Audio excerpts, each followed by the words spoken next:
चैतन्यमनोभीष्टं स्थापितं येन भूतले स्वयं रूपकदा मह्यं ददाति स्वपदान्तिकं वन्देऽहं श्रीगुरोः श्रीयुतापदकमलं श्रीगुरून् वैष्णवांश्च श्रीरूपं साग्रजातं सहगण रघुनाथान्वितं तां सजीवं साद्वैतं सावधूतं परिजनसहितं कृष्णचैतन्यदेवं श्रीराधा कृष्णपादान् सहगण ललिता श्रीविशाखान्वितांश्च नमा ओं विष्णुपादाय कृष्णप्रेष्ठाय भूतले श्रीमते भक्तिवेदान्तस्वामिन्निति नामिने नमस्ते सारस्वते देवे गौरवाणी प्रचारिणे निर्विशेषशून्यवादी पाश्चात्यदेशतारिणे नमो महावदान्याय कृष्णप्रेमप्रदायते कृष्णाय कृष्णचैतन्यनाम्ने गौरत्विषे नमः।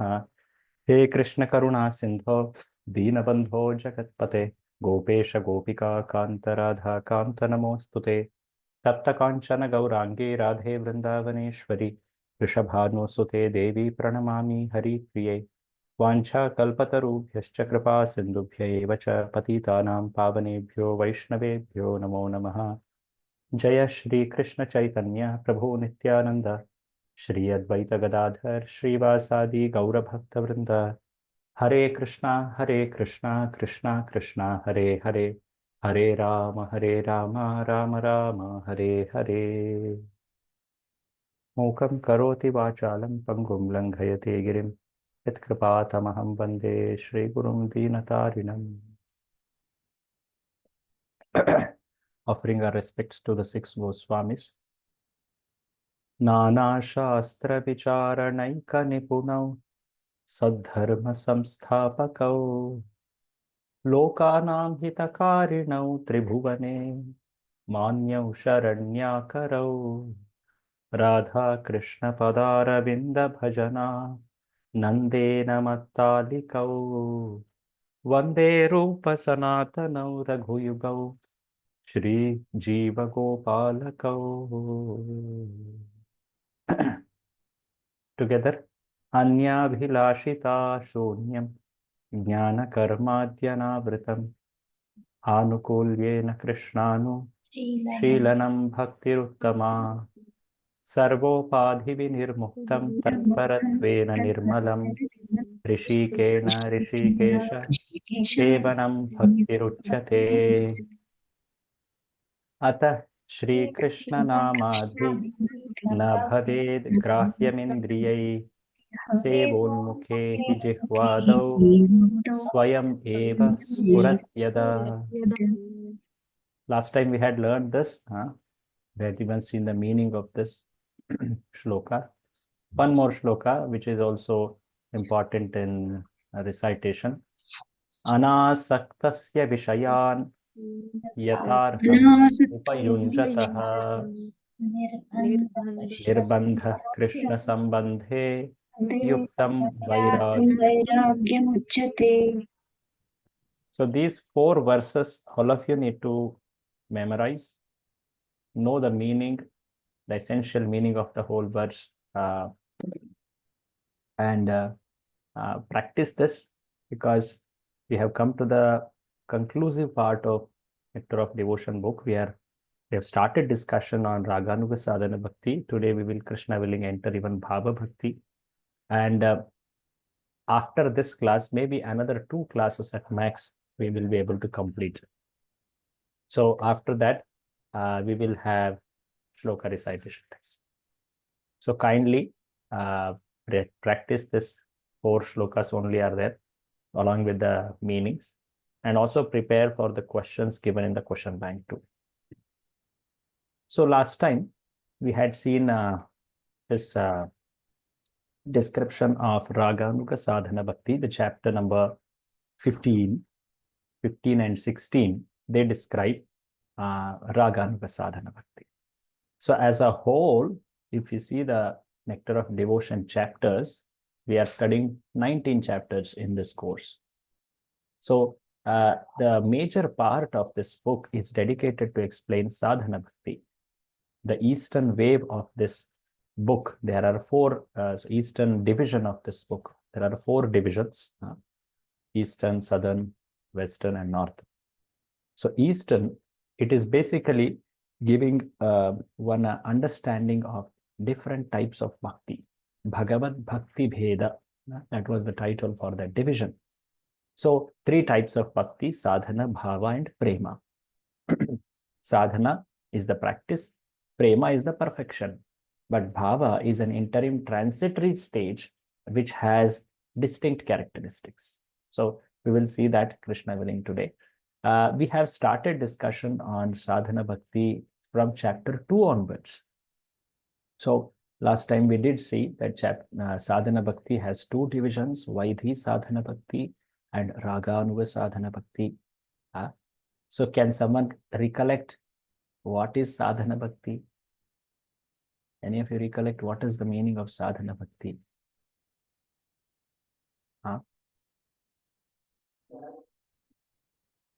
Any of you recollect what is the meaning of sadhana bhakti? How do you define sadhana bhakti?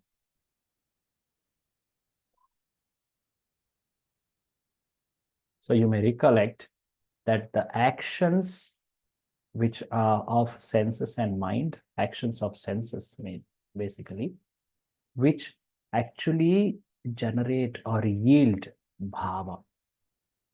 That is called sadhana bhakti. Their activities, just like the example of Prabhupada gives the example of a child trying to walk.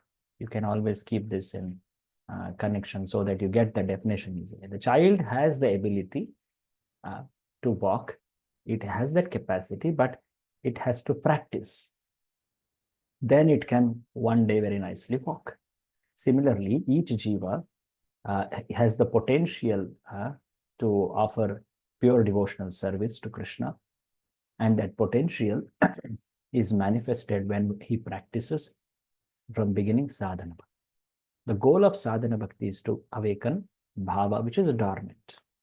So in sadhana bhakti, there are two very clear divisions: Vaidhi sadhana bhakti and Raganuga sadhana bhakti. So Vaidhi sadhana bhakti means the person who is doing the actions of sadhana, the inspiration for that practice is coming from vidhi. That's why the word vaidhi. Vidhi means rules and regulations. Vidhi. Vidhi, niyama, like that we say, right? Often. So where is this vidhis found? The rules and regulations. Where are these found? From Shastra, Prabhu. Shastra that our Guru gives us. Correct. The orders or instructions of Guru or the Shastra.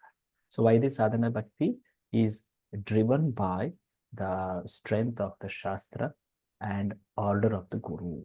That is the main driving force.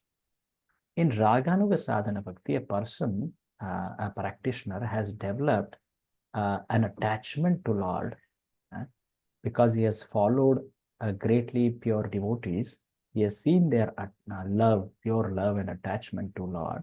And by seeing them, he has developed some spontaneous affection to get that kind of attachment. So the inspiration for him is the greed to attain. The greed, the word was used called lobha. The greed or the lobha to attain the prema found in ragatmika bhaktas. Ragatmika bhaktas are the pure devotees, prema bhaktas. So, right? So that's why in the chapter 15, which has to describe Raganuga sadhana bhakti, first Ragatmika bhakti is defined. Because Raganuga bhakti is dependent on understanding of Ragatmika bhakti, right? So here are some, yeah. So can someone see this table below? Vaidhi sadhana bhakti, the impetus is scripture. The Guru instructs based on scripture. So the scriptures are the essential impetus. Right? In Raganuga sadhana bhakti, the greed to follow the liberated, pure, eternally liberated devotees of Lord Vrajavasis. And Ragatmika bhakti, this has a spontaneous, the deep thirst and the prema to please Krishna. So that is Ragatmika bhakti. So last time we did see in Ragatmika bhakti two categories. Any of you recollect? What are the two categories? course, one is already on the screen. What are they? Kama, Uh-huh. and What is the other one? mm, over. Kama Rupa and Sambandha Rupa. Ah, Uh-huh. yes. So as we saw, Ragatmika means perfected stage, Raganuga means practicing stage. Anuga means following, one who follows or aspires to develop that mood of Ragatmika bhaktas is called Raganuga sadhana bhakti. So, in one sense, so far what we saw were within our reach or experience. Now what we are seeing is found in very few devotees, exalted devotees from Raganuga sadhana, bhava, prema, right?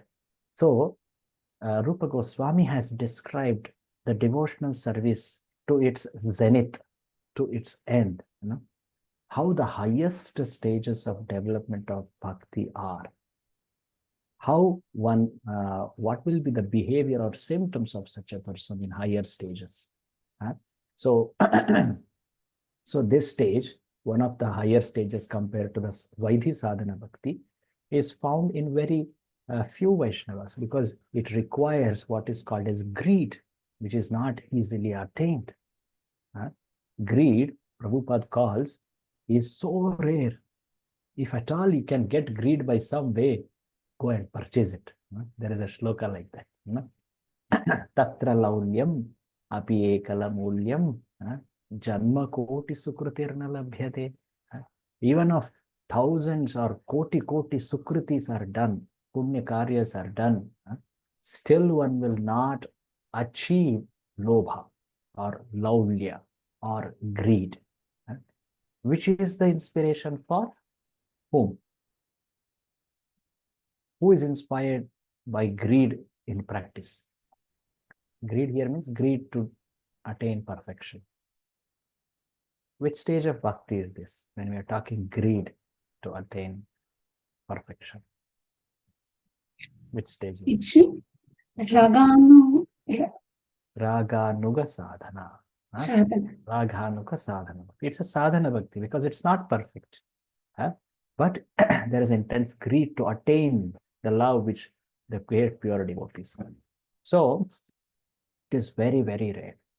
So it is by the mercy of these acharyas like Rupa Goswami, primarily from Sri Chaitanya Mahaprabhu, who instructed Rupa Goswami, and Sri Rupa Goswami down in that lineage, all the acharyas have explained this, and Srila Prabhupada has given this mercifully to all, one and all. So we see here what all lies ahead in our journey. Is it not? Frankly, I can say that I am not at this stage. So the point is, these are stages ahead. So we study them to know clearly what are the symptoms of a genuine practitioner, of an authentic practice, authorized practice, so that we don't tread or get misled or deviated or mistaken something else to be development of bhakti. So that's why this is very important. Though some of these points which are explained by Acharyas, Srila Prabhupada, they lay far above our experience. But yet we should know it. We should know it because Acharyas are giving so that we understand it and we develop a liking, an appreciation, or a firm aspiration to attain it. In this mode, we should approach these subjects, which are very high subjects, exalted subjects. So, what is being talked right now is Raganuga Sadhana Bhakti. But before Raganuga Sadhana Bhakti's understanding, one should know the highest stage called Ragatmika Bhakti, which is Prema Bhakti. So, in Ragatmika Bhakti, two categories, clear categories. Kama Rupa, which is having Madhurya Rasa, and Sambandha Rupa, which has other three rasas. What are the other three rasas? Servitude means Dasya, dasya, dasya, dasya, sakya, sakhya, vatsalya. vatsalya. Of course, Shanta rasa doesn't have a relationship with Lord. It's a very passive rasa. That's why the higher four rasas are what are categorized in Ragatmika Bhakti. So in Kamarupa Bhakti, we will see some reading now. Okay. I request, okay, we saw some proofs for it from Bhagavatam 2, how it is established by Narada in Srimad Bhagavatam 7th canto. What are the favorable ways by which one can connect with the Lord, one can relate with the Lord. No? So there, the importance of emotion is coming into picture here. Last time I did talk about how we should develop healthy emotions. Of course, bhakti is an activity. Prabhupada taught it's an activity, but it's an activity of soul. It is practical. At the same time, it is filled with spiritual emotions. That is what differentiates an elevated devotee from a practicing devotee, is it not? He practices with transcendental devotional emotions. So how is emotion helping? Can someone kindly read it here? This is something which we have read already last time.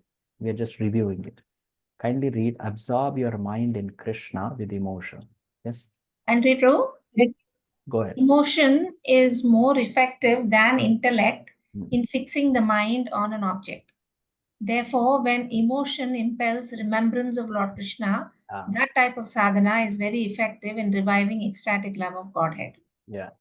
Even unfavorable emotions can strongly enwrap the mind upon Lord Krishna and thus purify one. So unfavorable here means something which is not in bhakti category, but they are emotions because they are focused on Krishna. Like, for example, Prabhupada gives example of Kamsa and Shishupal. Kamsa, what type of emotion he had to Krishna? Fear. Fear. Shishupal? Envy. Envy. It's clearly mentioned. They had that emotion to Krishna and they were absorbed in Krishna because of that emotion, due to which they became purified and liberated too. Just see the power of connecting with or absorbing oneself in Krishna, no matter what emotion it is. Is it not? But they achieved the same destination as the gopis, it is told. Last time we did talk about what does this mean, same destination. Kingdom and the palace. Perfect. Thank you for remembering, reminding all of us. Just like one can enter a city or a kingdom, and yet there is a palace that is the residing place of a king or an important person of the city. So entering city is different and entering the palace is different. Like that, they entered the city. That means they entered the spiritual world. They entered the Brahma Jyoti. But they did not gain entry into Krishna's pastimes in relationship with Krishna, the service and love. That they did not get. So the power of absorbing oneself in Krishna is so powerful that it can elevate one to spiritual kingdom. But yet, what is suggested is cultivate a relationship with Krishna by favorable emotions. The favorable emotions are dasya, sakhya, vatsalya, madhurya, like that. Of course, for sadhakas, dasya is most important. In fact, it is foundation. So like this, we enter to understand Kama Rupa Ragatmika Bhakti. Kindly read these terms in NOD. Read. In NOD, sensual attraction names the eternally perfected devotee. Sensual attraction names the eternally perfected devotee serving Lord Krishna in the conjugal mood. The Sanskrit for this term is Kama Rupa. Kama means lust and Rupa means form. Thus, Kama Rupa is devotional service that externally resembles lust. So this is external resemblance, external form like lust. There is nothing in this world which can actually help us understand what is Kama Rupa Ragatmika Bhakti. The closest in external form is this lust. So Prabhupada describes it because Because spontaneous conjugal love externally resembles lust, a conditioned soul on the external platform can easily mistake it as something mundane. Therefore, conditioned souls are cautioned against premature absorption in the topic of Kama So Rupa. one should not mistaken it to be mundane. That's why there is so much caution told. It appears so very mundane. Of course, everyone who comes to the temple sees Radha Krishna, they consider they are attracted on a mundane plane, right? But this is Kama Rupa Ragatmika Bhakti. So Prabhupada defines why at all there the word Kama Rupa, which indicates material. Why is that? Read it ahead. Lust or Kama. Definition of lust or Kama, it is an intense thirst to satisfy the senses. There are two types of Kama, material and spiritual. Material Kama is an intense thirst to satisfy one's own senses. Spiritual Kama is the intense thirst to satisfy Lord Krishna's spiritual senses. So in other words, spiritual Kama is nothing but what? Spiritual karma is Prema. yeah. Prema. Prema. Because we cannot understand, that's why the word Kama is. Okay? Material Kama is the Kama which we see in this world. Atmendriya Preeti Ichha, Sare Bole Ram. Krishnendriya Preeti Vancha Dhare Premana. Chaitanya Charitamrita describes it's exactly like iron and gold, both are metals, but one has very inferior quality, other is very valuable, very superior. Similarly, both material and spiritual lust, externally they look same, but what is the intent? It is to satisfy the Lord's senses. It is the highest selflessness. So like this, Prabhupada warns and then clarifies this. Can you read ahead? Apparent selfishness. Lord Krishna becomes happy when he sees his devotee is happy. Therefore, the residents of Vrindavana sometimes seem to endeavor for their own happiness. Their true motive, however, is only to please Lord Krishna. So externally, when we see or read in Shastra the activities of these elevated devotees, it appears that they are like people of this world, like friends of Krishna or the gopis of Krishna. They are also behaving like any person of this world behave. It seems that they are also intending their own happiness. No, don't mistaken by their actions. Their intention is established by the actual philosophy or tattva behind it. Because Krishna will not take to that activity if he doesn't see his devotee will not become happy. So externally they show that yes, we want it because we want to become, and Krishna will take to it. Like last time we saw how the friends of Krishna wanted the tal fruits. Why did they express that desire? Because they wanted to give pleasure to Krishna. But Krishna will not take if they say, you take Krishna, we want to give you. That's not the mood in Vrindavan. So he will do what pleases his devotees. So in that garb, devotees actually want to please Lord. Continue, the figurative lust. The figurative lust, Srila Rupa Goswami uses the word lust figuratively. He tries to communicate the intensity of the gopi's service attitude by comparing it to the most intense desire a conditioned soul can understand, lust. Evidence that the gopi's lust is free from lust. Uddhava and Lord Chaitanya are two stalwart personalities completely free from all attraction to mundane lust. The fact that they glorify the gopis' love of Krishna shows that such love must be fully transcendental. Is Kubja same as gopis? No, because almost mundane or almost like gopis. Kama Praya. So it is actually Kama. It is not pure like gopis, but because she got mercy of Krishna, she had an attraction towards Krishna. Yeah, it is spiritually rewarding like that. Of course, when we talk about Kamarupa Ragatmika Bhakti, the most significant personality is Srimati Radharani. She is the epitome of this particular form of bhakti, prema bhakti, Kamarupa Ragatmika Bhakti. Then in the chapter 16, which we entered, there was description of Sambandha Rupa. So Sambandha Rupa is described that how a person actually, okay, did we enter already? I have, sorry. So Sambandha Rupa is nothing but seeking or aspiring for, sorry, Sambandha Rupa Ragatmika Bhakti is in the rasas of, which rasas? Last time we did see this. Which rasas? Sambandh? Vatsalya, Sakya, Vatsalya, Sakya, and Dasya. So Prabhupada says that the Vrishnis, that means Dwarkavasis and Vrajavasis, they exhibit this. The parents, the friends, and the servants like Chitraka, Patraka in Vrindavan, like them.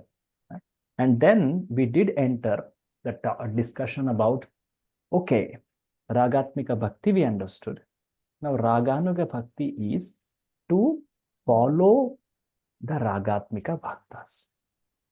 The inspiration is to attain, the greed is to attain the love, that the kind of love or affection that they have, the attachment they have. So now, naturally, Raganuga Sadhana Bhakti becomes easier to understand. So Raganuga Sadhana Bhakti is intended to cultivate the service mood of an eternally perfect resident of Vrindavan. Please note the word Vrindavan. It is seen in completeness in Vrindavan and in Dwaraka too. Dwaraka it's there, but in completeness it is in Vrindavan. All the rasas, all these types of bhakti can be seen in Vrindavan. That's why that's the highest expression of rasa, the Vraja Bhakti, Chaitanya Mahaprabhu told. So now we come to Raganuga Sadhana Bhakti, which is aspiring for Ragatmika Bhakti. So who can take to it? Yes, Prabhu. Who can take to it? That's an important question which comes next. Kindly read the basic qualification. The basic qualification for spontaneous devotion in practice is a very strong desire to serve Lord Krishna in a specific relationship. One can obtain this desire by hearing how eternal residents of Vrindavana spontaneously serve Krishna in various loving moods. Yeah, so one can actually hear first. See, the important thing is how one develops the desire. First of all, that lobha is not something which one can artificially achieve. No. It has great qualifiers. We will see that. First thing is, one should hear. When he hears about the devotion of these Rajavasis, specific rasa, how they serve Krishna in that specific rasa, then they develop that desire. This is one way to attain it. In fact, the most suggested method. That's why one should hear the Krishna's Leelas, the devotion of Krishna's devotees, especially of Vrindavan. Chaitanya Mahaprabhu told it. And Srila Prabhupada has elaborately described. He has given Krishna book, he has given Srimad Bhagavatam. All the cantos of Bhagavatam too, Krishna Leela is again and again quoted and glorified. Every canto, there is some chapter where Krishna Leela comes again and again. Okay. So the important subject of Srimad Bhagavatam is Krishna's pastimes. And that too, in that Vrindavan. So the Raganuga Bhakti, the lobha for that, it is attained by hearing, especially Srimad Bhagavatam. So can you read this? Last time we did go through all this. Kindly read the strong desire. Strong desire, technically called lobha, is the singular, overwhelming desire in one's heart to please Lord Krishna in a particular way. If any other desire shares the heart's attention, one does not fully possess lobha. Therefore, one does not attain lobha until he has removed the unwanted material desires from the heart. Generally, this means one must be past the stage of anartha nivritti. We must always remember, however, that such eagerness to follow in the footsteps of the denizens of Raja is not possible unless one is freed from material contamination. In following the regulative principles of devotional service, there is a stage called anartha nivritti, which means the disappearance of all material contamination. Yeah. So In Bhakti, soon Rupa Goswami will put that shloka very explicitly. There are 9 very clear stages. Shraddha, Sadhu Sangha, Bhajana Kriya. Then the 4th one is called Anartha Nivritti, where there is destruction or, of anarthas, unwanted, the desires, the activities, all of that get purified, the mentalities, attitudes, all that. So that is the 4th stage. And beyond that is nishtha. So to practically say, the lobha is very firmly manifest in heart of a devotee at the stage of what is called as nishtha. So from here, today we are beginning, because last time we had seen some things related to the earlier discussion so far. Now, how do we understand one has attained nishtha on a more practical basis? So this is described. This is described by our acharyas. Our acharyas have gone to various depth of understanding the symptoms of growth. What are the challenges or difficulties in one stage to other stage, how one should overcome it. All that is described. Can you read this? I am showing here. Devotees are able to see the top line. Yes, Prabhu, can I read? Karuna Prabhu. Mataji. Srinivas Prabhu, you can read. Yeah, devotees, Hare Krishna Prabhu.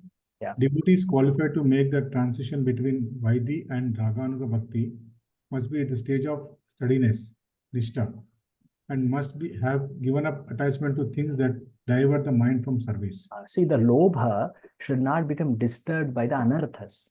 Otherwise, it will constantly be dragged to mundane platform. Anarthas are like, there are many types of anarthas. More famously, we understand lust, pride, envy, anger, illusion, and greed. The material 6 anarthas. But in that anarthas, there are many, many varieties too. Actually, this whole description of these 9 stages, Shraddha to Prema, it's very nicely described by Rupa Goswami in the later part of the book. And Srila Vishwanatha Chakravarti Thakur, an acharya who comes later after Rupa Goswami, he goes on to describe each of the stages, defining symptoms and what is the difficulty in each stage and how one should go ahead.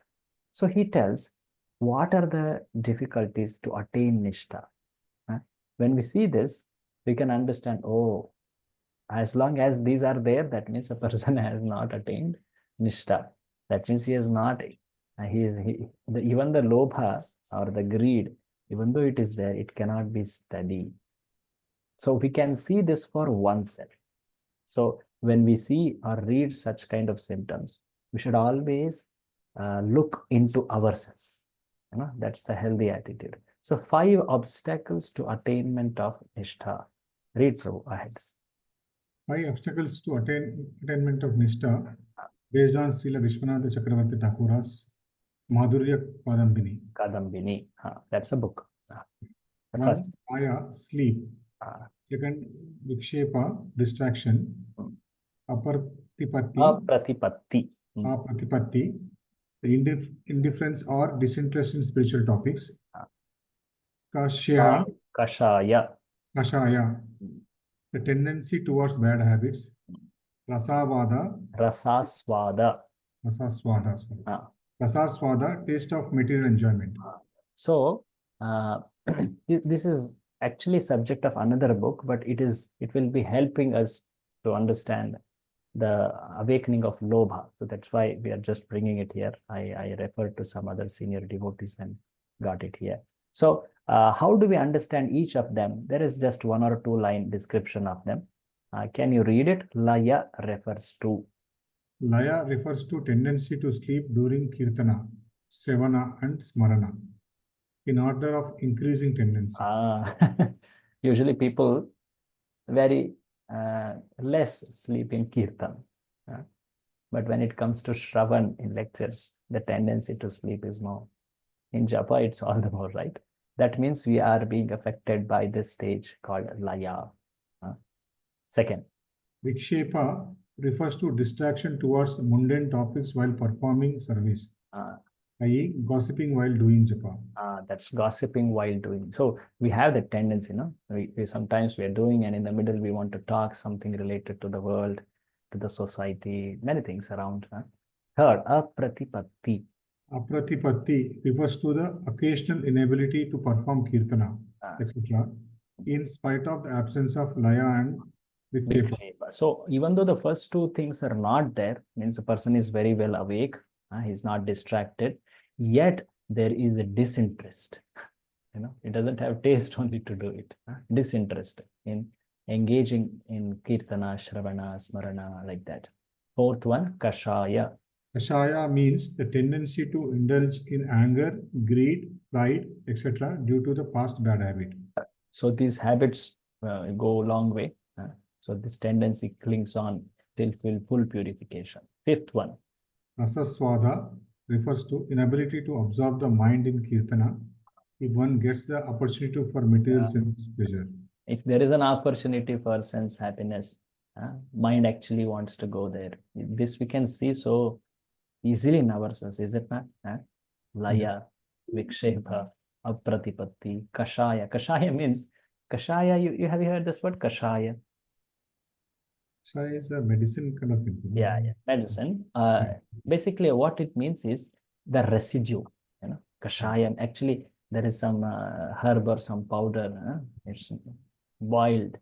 The liquid is taken as kashaya. Right? Actually, that the stuff is that powder, the residue, which actually we filter out and then it's useless, right? So kashaya means something as residual, which is useless. It clings on. Kashaya, that is the anger, greed, like that kind of emotions.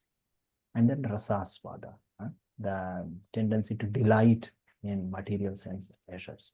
So as long as these are there in us, we can be very sure that I am still in the stage of anartha nivritti. I have not yet completely destroyed anarthas. I have not attained nishtha surely.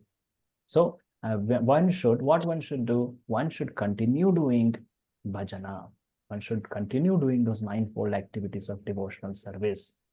And at the same time, very nicely, very respectfully, attentively hear about Lord Krishna from Shastras like Srimad Bhagavatam. That will help us develop appreciation, aspiration to attain that kind of love and relationship as pure devotees.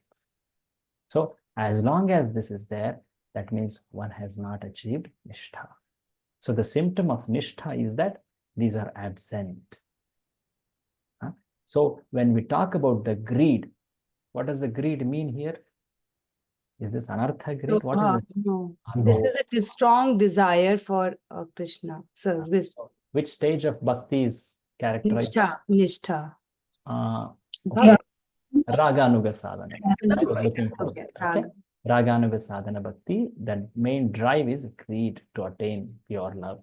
So at what stage does this greed develop? Prabhupada very clearly tells after anartha nivritti. All those contaminations are clearly destroyed. So to understand what does it mean to destroy anartha nivritti, we should know what is anarthas, right? So that's why that is described like that. So from here, Prabhupada says, okay, that is the eligibility. Eligibility is lobha, surely. I'm now referring to the 16th chapter, this heading, eligibility for spontaneous devotional service. Kindly refer to your books. So here Prabhupada says, in following, see, the eagerness to follow cannot be attained unless one is freed from material contamination. So please note this. This is an important point. So sometimes people may imitate, may fake such kind of advanced stages, but at their activities on those 5 obstacles, one can see how they are faring, is it not? So such kind of divine manifestation of love cannot be by imitation. So Prabhupada very clearly mentions it. Prabhuji, this is the way you can distinguish between Sahaja and... Yeah. Sahaja. In fact, as we go ahead in the next chapter, next to next chapter, it becomes more clear.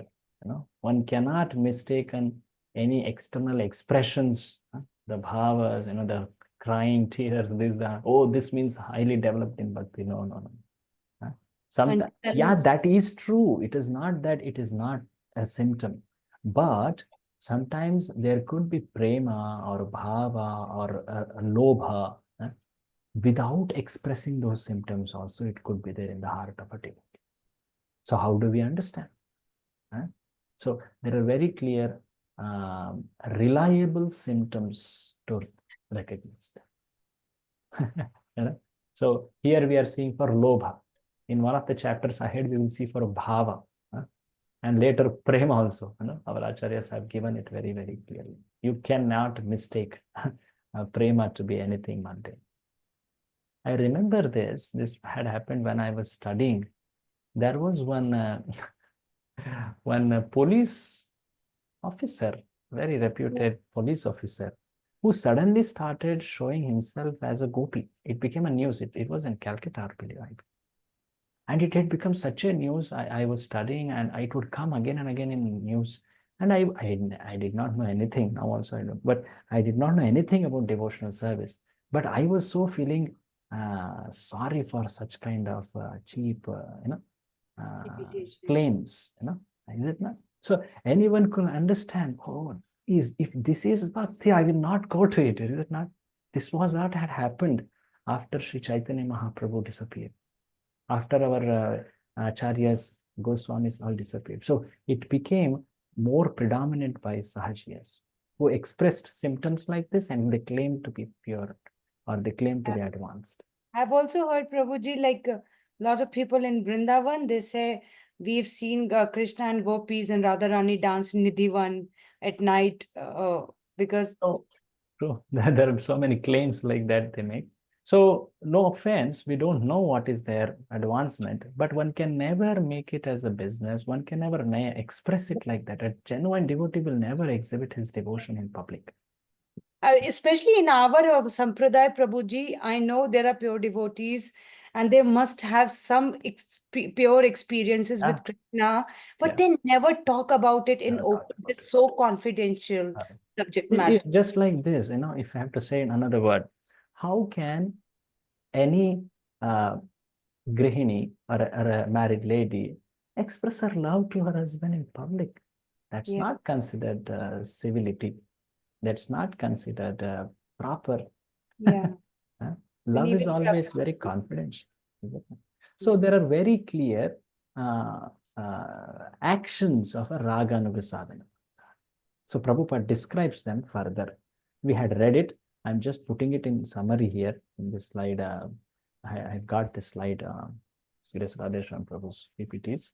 So I just am putting. So the Raganuga sadhaka, he cannot be understood by external some exhibition of some symptoms like crying or like that. No. How does one know? What are the practices a Raganuga sadhana bhakta will do? The first thing is he very, very, very fondly remembers Krishna, especially with that devotee whom he aspires to attain that kind of love. So Prabhupada says in that paragraph, I'm just showing that again here. Rupa Goswami says that one person, when he's liberated from contamination, he always remembers an eternal devotee in Vrindavan in order to love Krishna in the same capacity. That is the first practice, that he remembers Krishna and remembers that specific Krishna's devotee and those leelas very fondly. He meditates on them.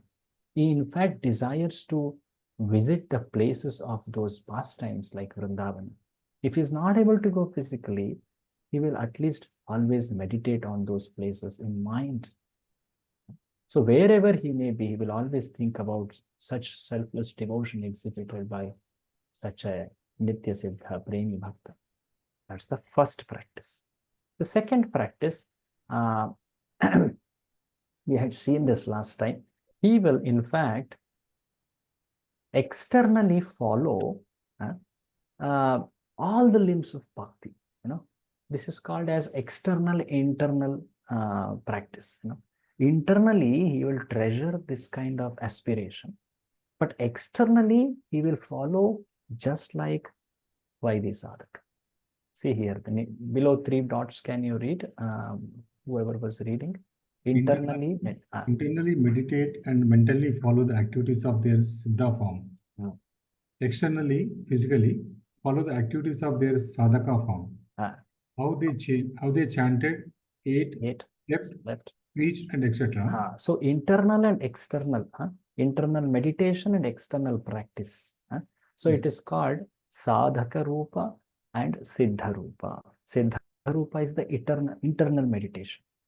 Like someone who is aspiring to attain love in the wake of gopis, specifically, say for example, Lalita Devi.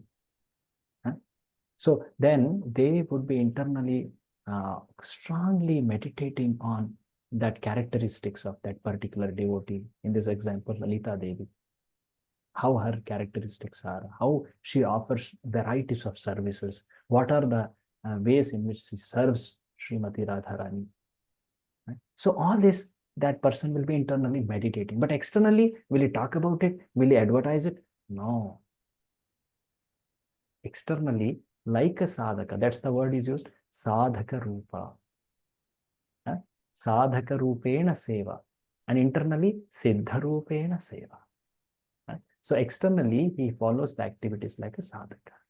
So those people who externally exhibit, sometimes in the form of that siddha aspiration, like sometimes people wear certain kind of dresses, like a gopi, like a gopa, or like a peacock. They imitate certain activities. But that is sahajiya, that is very cheap imitation. And this had been one of the obstacles in the after Srila Prabhupada's departure. It was a great threat, actually. People sometimes came and they kind of affected or influenced the ISKCON devotees, saying that you can attain the perfection. We know the method. That's called Siddha Pranali. Siddha Pranali. No, Prabhupada talks about it. Maybe we should read that directly. Kindly read in this connection.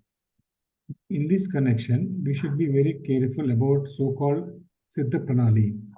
The Siddha Pranali's process is followed by a class of men who are not very authorized and who have manufactured their own way of devotional service.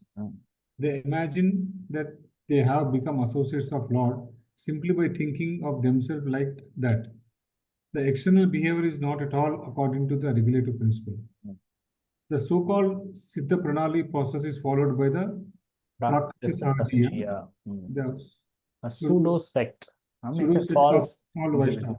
So-called Vaishnava. So, Siddha Pranali, it involves meditating on the Ashtakaliya Leela of that particular devotee and Krishna's association and service. They, in fact, externally may have those forms, the dresses. They will, in fact, act like that or behave like that. They will chant specific mantras like that. So this kind of practice, in fact, is very much discouraged by Srila Bhakti Siddhanta Saraswati Thakur, and in the same line, Srila Prabhupada. They told devotional service is not cheap like that. It should be kept very sacred and confidential in the hearts. It's an internal meditation. Externally, one should behave as a sadhaka. That was the second practice. The first practice was, any of you recollect? What was the first practice of a Raganuga sadhaka? First practice. The first practice was remembering Krishna and that particular devotee whom they aspire, always. Okay. That's the first practice. The second practice is internally meditate on that perfected devotee, but externally act as if No, ordinary sadhaka. Sadhaka. Sadhaka Rupa, Siddha Rupa. So clear internal, external, that is there. The third one, Prabhupada says, is that one will be very, very firmly practicing the 9 devotional activities, the departmental activities Prabhupada mentions. They follow, they don't miss out on any of those 9 activities. They may have liking towards one of them very strongly, 1 or 2 of them, because that's their taste. But nonetheless, they are never negligent in following those 9-fold activities like Shravana, Kirtana, Smarana. They will never say, oh, I don't do japa, or I don't do hearing about Krishna because I have attained Raganuga. No. Their activities, like say Shravana, in fact become very, very absorbing and focused. So Prabhupada talks about that. So these are the 3 practices. Okay. So the third practice I just now mentioned is that they are very devoutly practicing the 9-fold activities. They never abandon hearing, chanting, or those 9 activities. They are very, very religiously performing. You can see the examples in Sri Chaitanya Mahaprabhu, the 6 Goswamis. When we read their lives and we know how they conducted, we can understand. The greatly elevated Sanatana Goswami, he was even in such old age, he had that great vow to do Govardhan Parikrama. You might have heard it. Even in such old age, he would go. And in fact, Lord Krishna, in a form of a boy, he comes and tells, oh, Baba, you have become so old. What is the need now? No, I will go. Krishna comes and gives a Govardhan Shila to him. You just do it here. Everything will be done. And like Sri Haridas Thakur also, is it not? Chaitanya Mahaprabhu tells, oh, you're chanting so many rounds. Now you have become old. Little reduce. You have become so old. Oh, no, Mahaprabhu, actually, I have a disease, but the disease is of my mind, not of my body. So like this, the devotees, the genuine devotees, they have established such great example of never being negligent on these 9-fold activities. They in fact do it with great depth and focus. So these are the 3. The first one was remembrance of Krishna. Yeah. Second is internal meditation and external action as a sadhaka. And third is never negligent. In fact, they very strictly follow the 9-fold activities. Okay, Prabhuji. So this completes the description of Raganuga Sadhaka's eligibility. What is the eligibility to practice Raganuga Sadhaka? Now, the categories within Raganuga Sadhana, they are just like what was there in Ragatmika, right? In Ragatmika, 2 categories were there. Kindly recollect. 2 categories of and Raga. prema. Kamarupa and Sambandharupa Ragatmika. Right? Similarly, in Raganuga Sadhana, there are 2. Same names, just the word used is Anuga. Kamanuga Sadhana Bhakti, Sambandhanuga Sadhana Bhakti. Prabhupada terms them in simple English, conjugal love and parenthood or friendship. So let's read about them. So we'll continue that reading from here. Conjugal love. This is, what is the meaning of this title? Kaman, Correct. Kamanuga sadhana bhakti. Raganuga bhakti, correct. In the form of Kamanuga. Okay. Continue reading. Devotional service. Devotional service following in the footsteps of gopis of Vrindavana. Yeah. How the queens at Dwaraka is called devotional service in conjugal love. This devotional service in conjugal love can be divided into 2 categories. One is indirect conjugal love, the other is direct.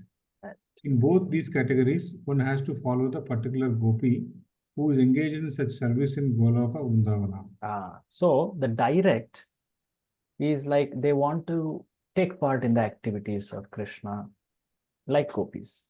Sambhoga Ichhamayi, it is called, technically. And those who are indirect means what? Here they so much adore the gopis' love to Krishna that they experience that mood of those gopis. That's indirect. It's called tat tat bhava ichhatmika. They desire the bhava of those gopis.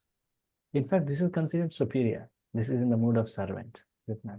The one wherein one wants to be like the gopi, and the second wherein one wants to develop that mood like the gopis.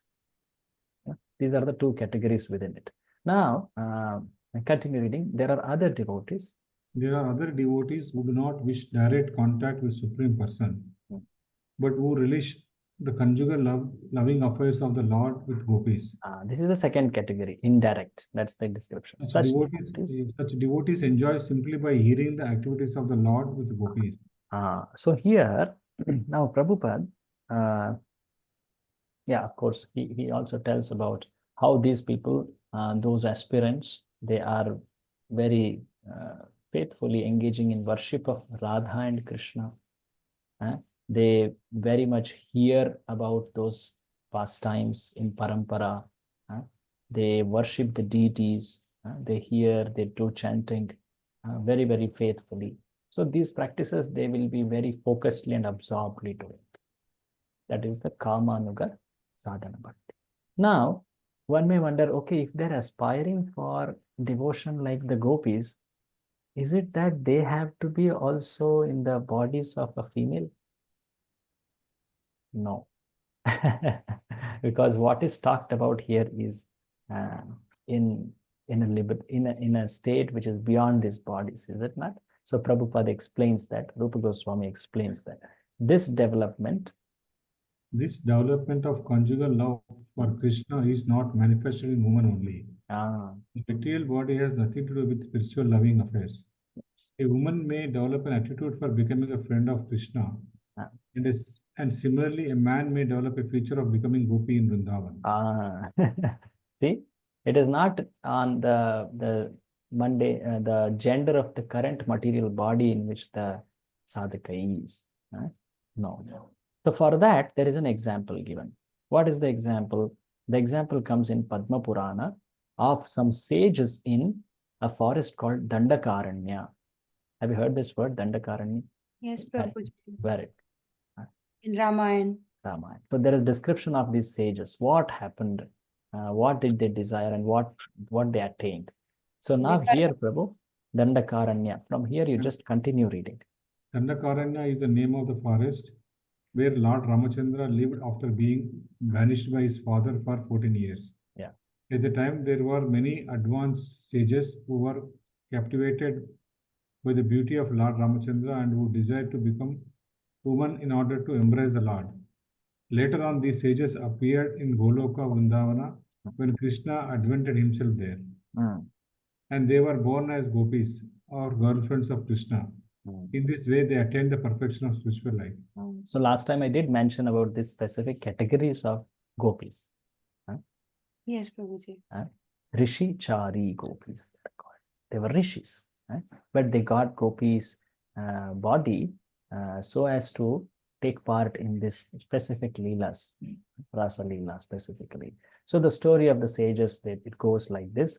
Ramachandra, when he was in his 13 years of stay, I believe, at Chitrakuta, Dandakaranya, all those places, these sages, they were very attracted by his beauty, and they had seen how Mother Sita was performing very intimate service to Sri Ramachandra, and they developed that desire.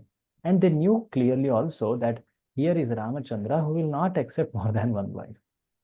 They knew that. But at the same time, they had developed the spiritual desire. This desire was not on the level of body. So they knew it, and they came in front of Lord and they expressed that desire. So this also shows that they were actually attracted in that specific rasa.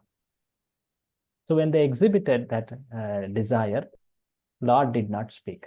He was silent. And in one sense, he accepted the prayer, but he knew he can't fulfill that desire in this particular descent. So he did that when he appeared as Lord Krishna himself. So he accepted them in his pastimes of rasa, and he gave them complete perfection. So this actually shows that this external gender of the material body in which a sadhaka is not obstacle for one's attainment in spiritual form. That's the example Rupa Goswami gives. So this was Kamanuga Sadhana Bhakti. And here Prabhupada also talks about the two kinds of moods in the Madhurya Rasa. You might have heard Swakiya and Parakiya. Swakiya. Have you heard what does Swakiya mean? Yeah, in separation and in presence. Oh, no. No. No, that's not. It's closer, but not exactly. Swakiya is what he has with Queens of Dwaraka. It's a relationship within marriage, wedded love, it's called. Swakiya Rasa. Parakiya Rasa or Bhava is Gopis. Unwedded love. So, of course, Chaitanya Mahaprabhu and all the Goswamis have glorified the gopis who exhibited the highest love in the mood of Parakiya. They go to Golo. Yeah. So those who actually desire Swakiya mood in Kamanuga Sadhana Bhakti, they will go towards Dwaraka. And those Parakiya aspirants will go towards Goloka Vrindavan. Very clear what is aspiration, where one will go, very clearly mentioned. If someone desires Madhurya, but he is not exactly following the gopis, then he's awarded a place in Dwaraka where he can exhibit or exchange that kind of emotion with Krishna. Prabhuji? Yes. Since we are not in the stage of any of the rasas or any of the bhavas right now, yes, and we know the result of everything, can Correct. we not choose something now and then develop that thing in us? That is the stage of cultivation. And that cannot be just by our pick of mind, you know. It actually has to be strengthened by purification of heart and very natural development of those aspirations. It cannot be forced, you know, as we I saw know in it Loka. cannot be forced. Yes, it is true. One can choose. How one can choose? One can choose that specific Sangha, the specific Shravana, specific all those one chooses, and then actually he can attain that. That's what Rupa Goswami describes. And also a specific devotee who was in that rasa and worship that or meditate on that devotee. Yeah, one can. Yeah. You know, but it's easier said than And done. Yes. fixed heart into that particular appreciation of the devotee. So there is an example for someone who attained Raganuga Sadhana Bhakti, Kamanuga Sadhana Bhakti, especially in the Swakiya mode. That is mentioned in Mahakurma Purana, where some sages who are actually sons of fire god, they had desire.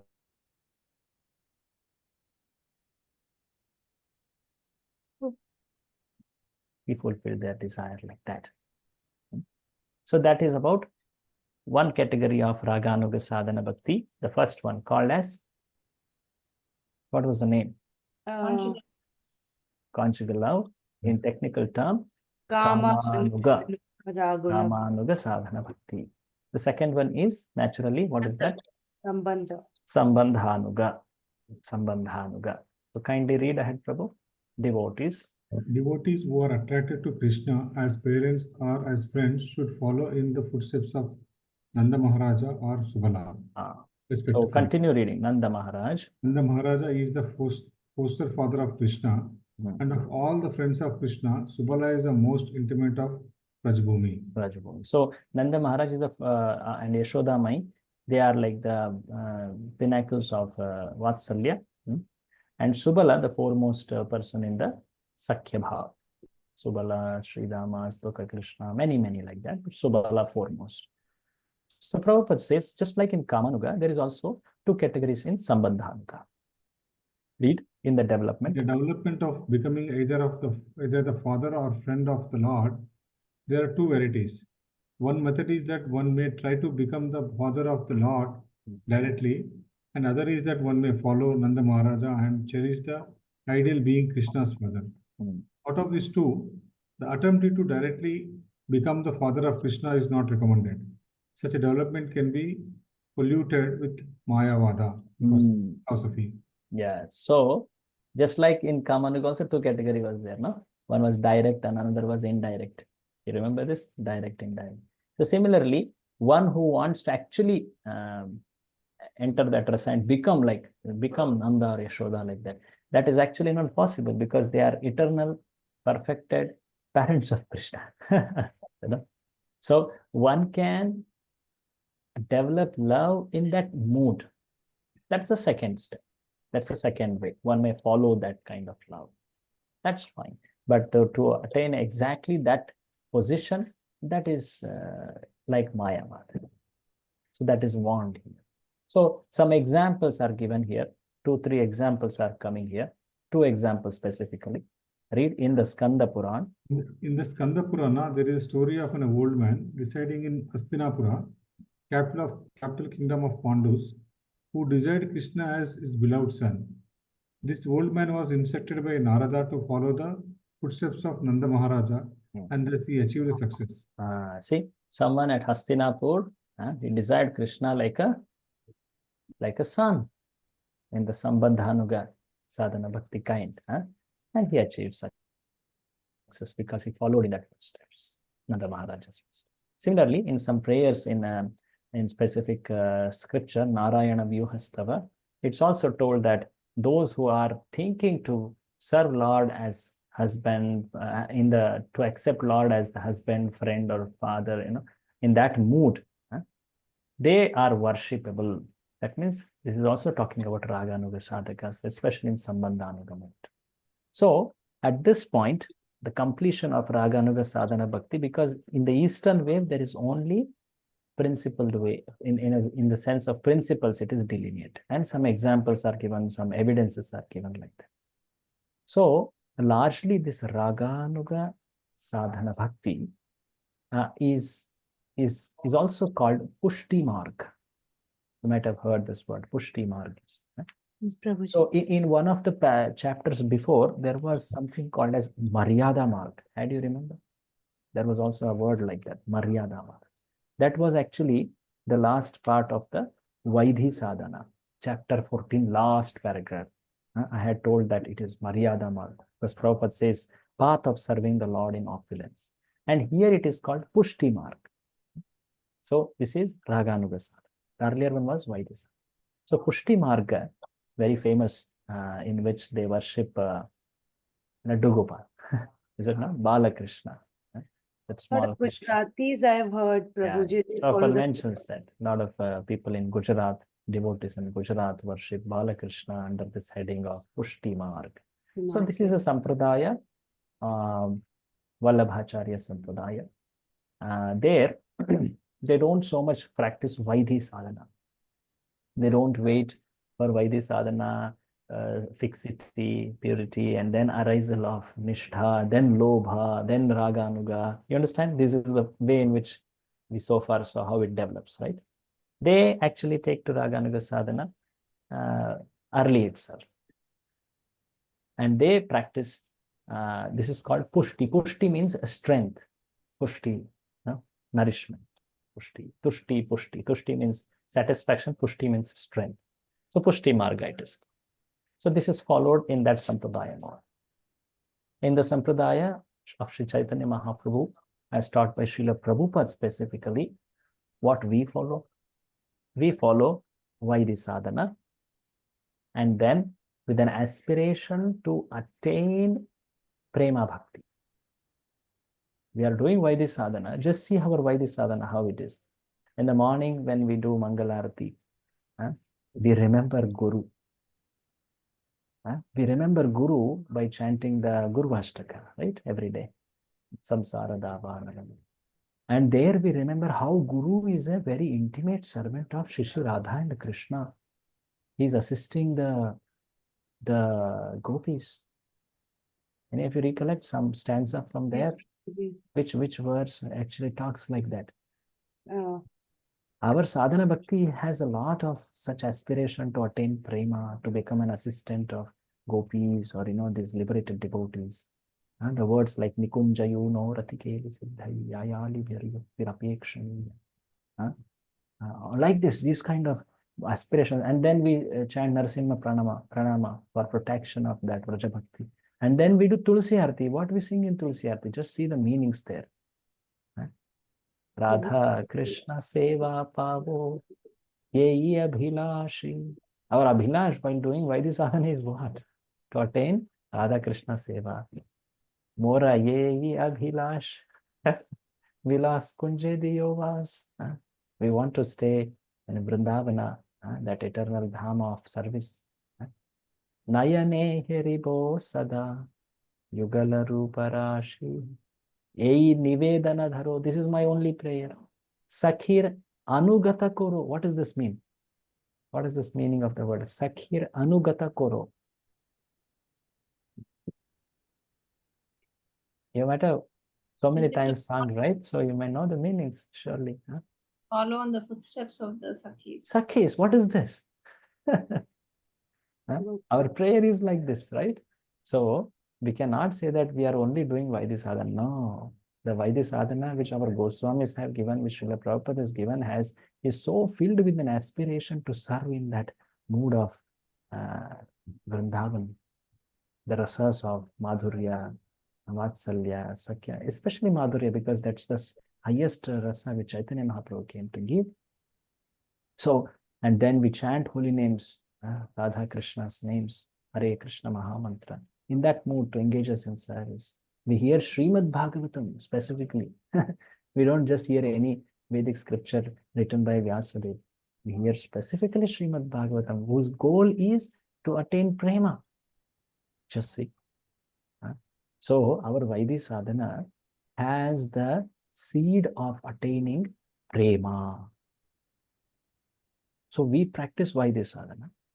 Then at the stage of Nishta, one can take to which one? We just now saw.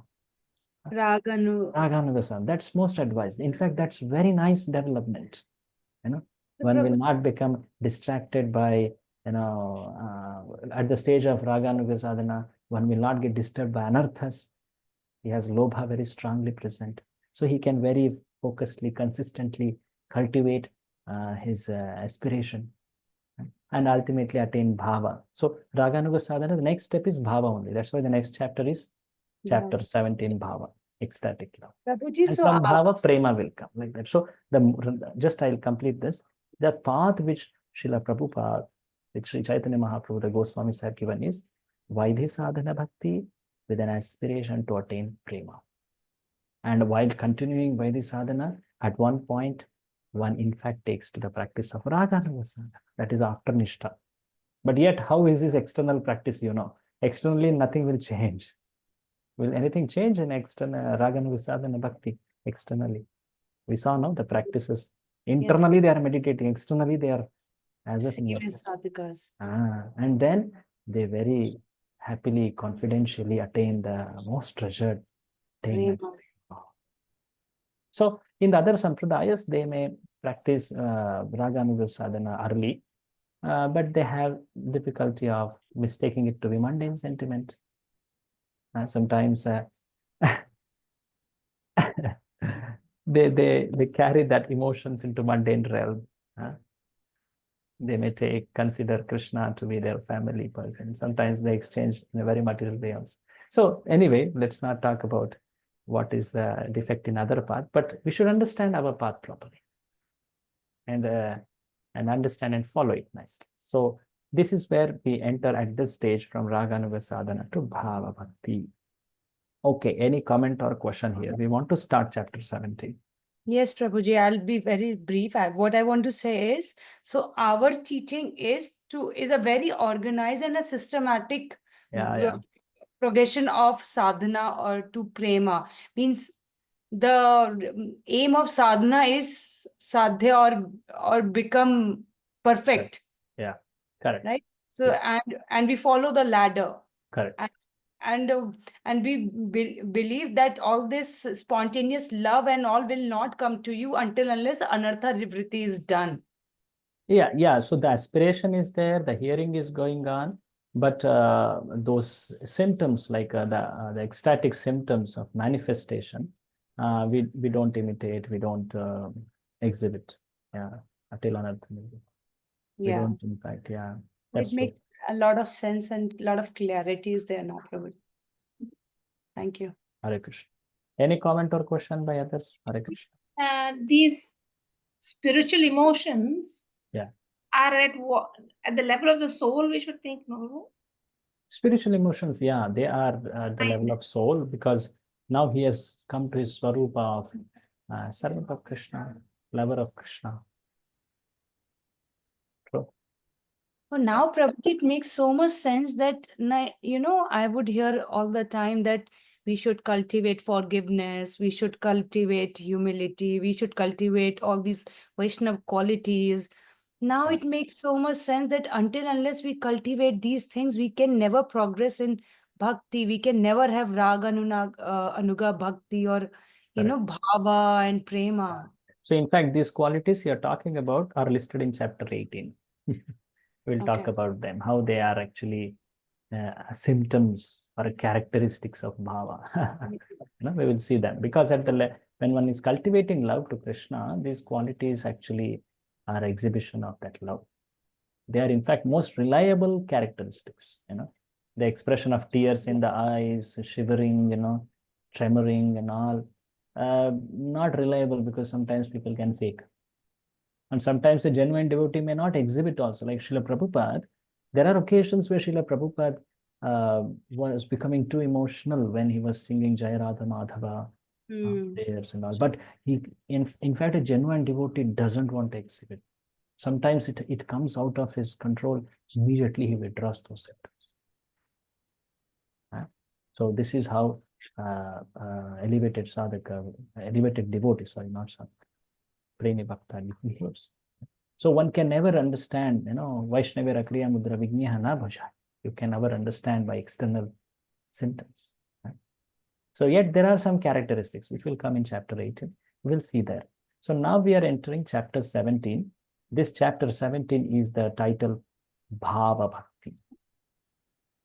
So we have seen chapter 2 to 16 Sadhana Bhakti. 17 and 18 Bhava Bhakti. And 19 Prema Bhakti. Though it comes in one chapter, 19, but that Prema Bhakti will be expanded in the next 3 divisions. So there it will become more detailed. But Bhava Bhakti. So Bhava Bhakti is like a transition. It's like a intermediate stage, right? After Sadhana Bhakti, before Prema Bhakti. So how is this understood? So at this point, of course, this topic will come a little later, but nonetheless, it's important to talk now, because later we will again see this. Srila Rupa Goswami says there are 9 stages to develop prema. 9 stages from Shraddha to prema. Shraddha, Sadhu Sangha, Bhajana Kriya, Anartha Nivritti, Nishtha. See, we were talking about Anartha Nivritti and Nishtha. This is where one can very safely go from Vaidhi to Raganuga. And from here he continues Ruchi, Asakti, and then comes the stage of Bhava. So till Shraddha to Asakti, what is this type of bhakti? What is the bhakti here taught? Shraddha to Asakti? Sadhana bhakti. Sadhana bhakti, very right. Then Bhava. This is like a preliminary stage of Prema. And then there is Prema Bhakti. And after Prema Bhakti, there are further higher symptoms, which is not the subject of discussion here. Okay. So Rupa Goswami says, Adau Shraddha, in the beginning Shraddha, Tataha Sadhu Sango, Atha Bhajana Kriya, Atha Anartha Nivritti. Like this he tells, Prema Abhyudanchati. At the end, Prema. Sadhakanam ayam premna pradhurbhavet bhavet kramaha. So sadhaka, he very gradually cultivates this and ultimately attains premna, prema. So what is Shraddha? Shraddha is the beginning stage. We have seen this in the very beginning we saw. what is the taste? The taste was called Shraddha. It initially seen as the Shraddha in the Shastra. That's where sadhana bhakti begins. So from there, sadhu sangha is the next step. So sadhu sangha means association with devotees. So when one associates with devotees, I'm just showing something here so that it becomes easy to understand. Sadhu sangha, association with the devotee. Like this Dhruva, small boy Dhruva had an association with Narada. So due to which he understood some transcendental knowledge. He had some questions which he answered. Seeing the genuineness, seeing the surrender, service attitude, inquisitiveness, the Guru gives transcendental knowledge. So with that, one's Shraddha increases. In fact, he repeatedly comes to the association and he hears, and that strengthens his bhakti. He develops a sense of service. This is sadhu, like this. So what's the next step after sadhu sangha?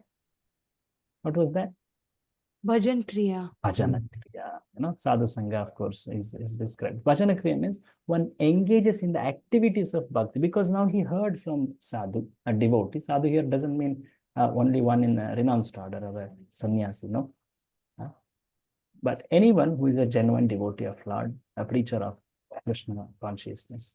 So Bhajana Kriya is, he engages in devotional activities because he got inspiration from the sadhu. He saw how sadhu relishes engaging in these activities of serving Krishna by ninefold activities. In fact, this includes those 64 limbs, starting from getting shelter of Guru, and then Adav Guru Padashraya, Krishna, Diksha, Dishikshanam, all those 64. You can, the 5 potent forms, all that comes in Bhajana.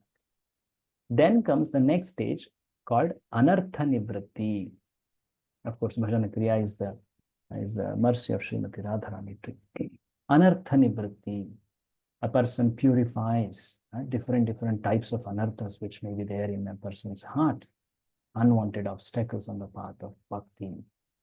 As I was telling earlier, each of these stages, they are very detailedly explained by, I was telling earlier about Nishtha and Anartha Nivritti, you remember? Which book was I quoting? There was one work of an Acharya I had mentioned in the bracket. Madhurya. Madhurya Kadambini. It's written by Srila Vishwanath Chakravarti Thakur. So he goes on to describe each of these steps with great detail. If you want to know more about this, you can read that additional reading. Anartha Nivritti, different types of anarthas, what all are the stages, like this. One can go on from Anartha Nivritti, Nishtha, Ruchi, Asakti, Bhava. I'm not going to the detail because that discussion itself is very lengthy. So at the stage of Nishtha, all those 5 symptoms, Laya, Vikshepa, they also are destroyed. Then he attains Nishtha, very fixed state. From these first 3 stages, Prabhu, Shraddha, Sadhu Sangha and Bhajana Kriya, it's clearly visible. I think one can easily measure himself. Correct. But when it comes to Anartha Nivritti, how one can so measure Bhajana is, when Bhajana is going on, Anartha Nivritti has also started. Purification starts. But Anartha Nivritti is, it continues, and there are very significant symptoms of how one has crossed Anartha Nivritti. We saw those 5 symptoms, which can be indications of, one is still in Anartha Nivritti stage and has not completed Laya, Vikshepa. There's Anishtita Bhajana Kriya, it's called. He has not yet attained Nishtha, but he is doing Bhajana.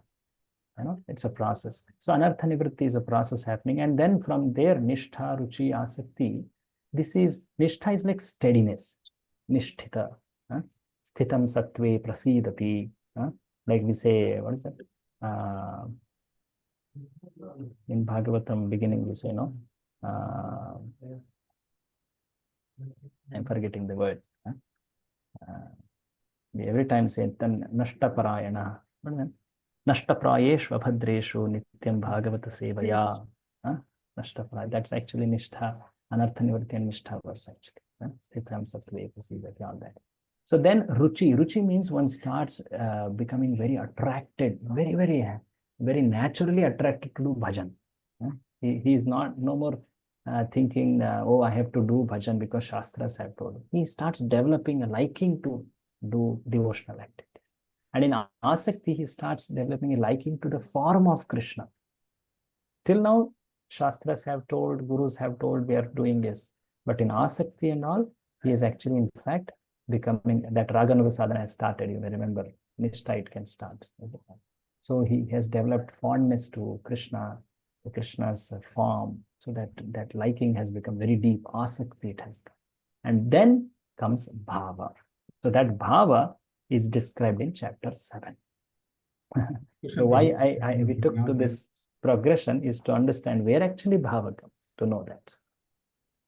Okay? Prabhu, one more question, Prabhu. Yeah. Means, Prabhu, if a devotee leaves the body between before bhava stage or the asakti stage, as you said, it's a spiritual. Is it the next birth will be start from there, or you have to start from scratch? So in the next birth, he may take a birth in a very auspicious birth. Krishna will give, where he will give another opportunity, in fact, repeated opportunities to continue his journey. So in that birth, as soon as he meets a Vaishnava, he will quickly show a progress towards asakti. Sometimes you see, we meet some people in our preaching service. People immediately they come to a stage as if they have done all that in before. Is it not? Is it not? So like that, this person will immediately, as soon as he begins devotional service, one can see that he has come to that stage, and from there he continues his practice like that. Thank you. Okay. Yeah. Anyway, that Bhagavad Gita principle is there. Second chapter. What is that? Pratyabhayo na vidyate. Neha Bhikarma. Neha Bhikramanashosti Pratyabhayo. Sixth chapter also Krishna tells. So bhava. Let's enter bhava bhakti. Okay. What is bhava bhakti? So bhava, as we saw, is a preliminary state of prema. We saw in that diagram also. Prema is there, and state before that is bhava. Bhava. In technically, it's called ecstasy. Ecstasy, the word used. Prabhupada uses. So it is told, just like there is a plant, as soon as we sow a seed or a bija, slowly germinates and it becomes what is called a sprout. Is it not? The sprout is like that bhava. It is not yet a distinct plant. It's a sprout. Or even in the mornings when we see sunrise, before the sun has completely become visible, we see the sun ray. Is it not? Sun ray. So that sun ray is like the bhava. These examples are given in Bhakti Rasamrita Sindhu by Rupa Goswami. Like a sprout, like a sun ray. These are preliminary state of prema. So the definition which Rupa Goswami says for bhava, very clearly he says, bhava uchyate. What is means of bhava? Read the translation. When devotional service. When devotional service is situated on the transcendental platform of pure goodness, it is like a ray of sunlight of love for Krishna. At such a time, devotional service causes the heart to be softened by various tastes. Tastes. Called bhava. Bhava. So when a person attains what is called Shuddha Sattva, the word is Shuddha Sattva Visheshatma. Prema Surya, prema is compared to like a Surya. Amshu means a ray. Amshu Samya Bhag. It's like a ray of that prema sun.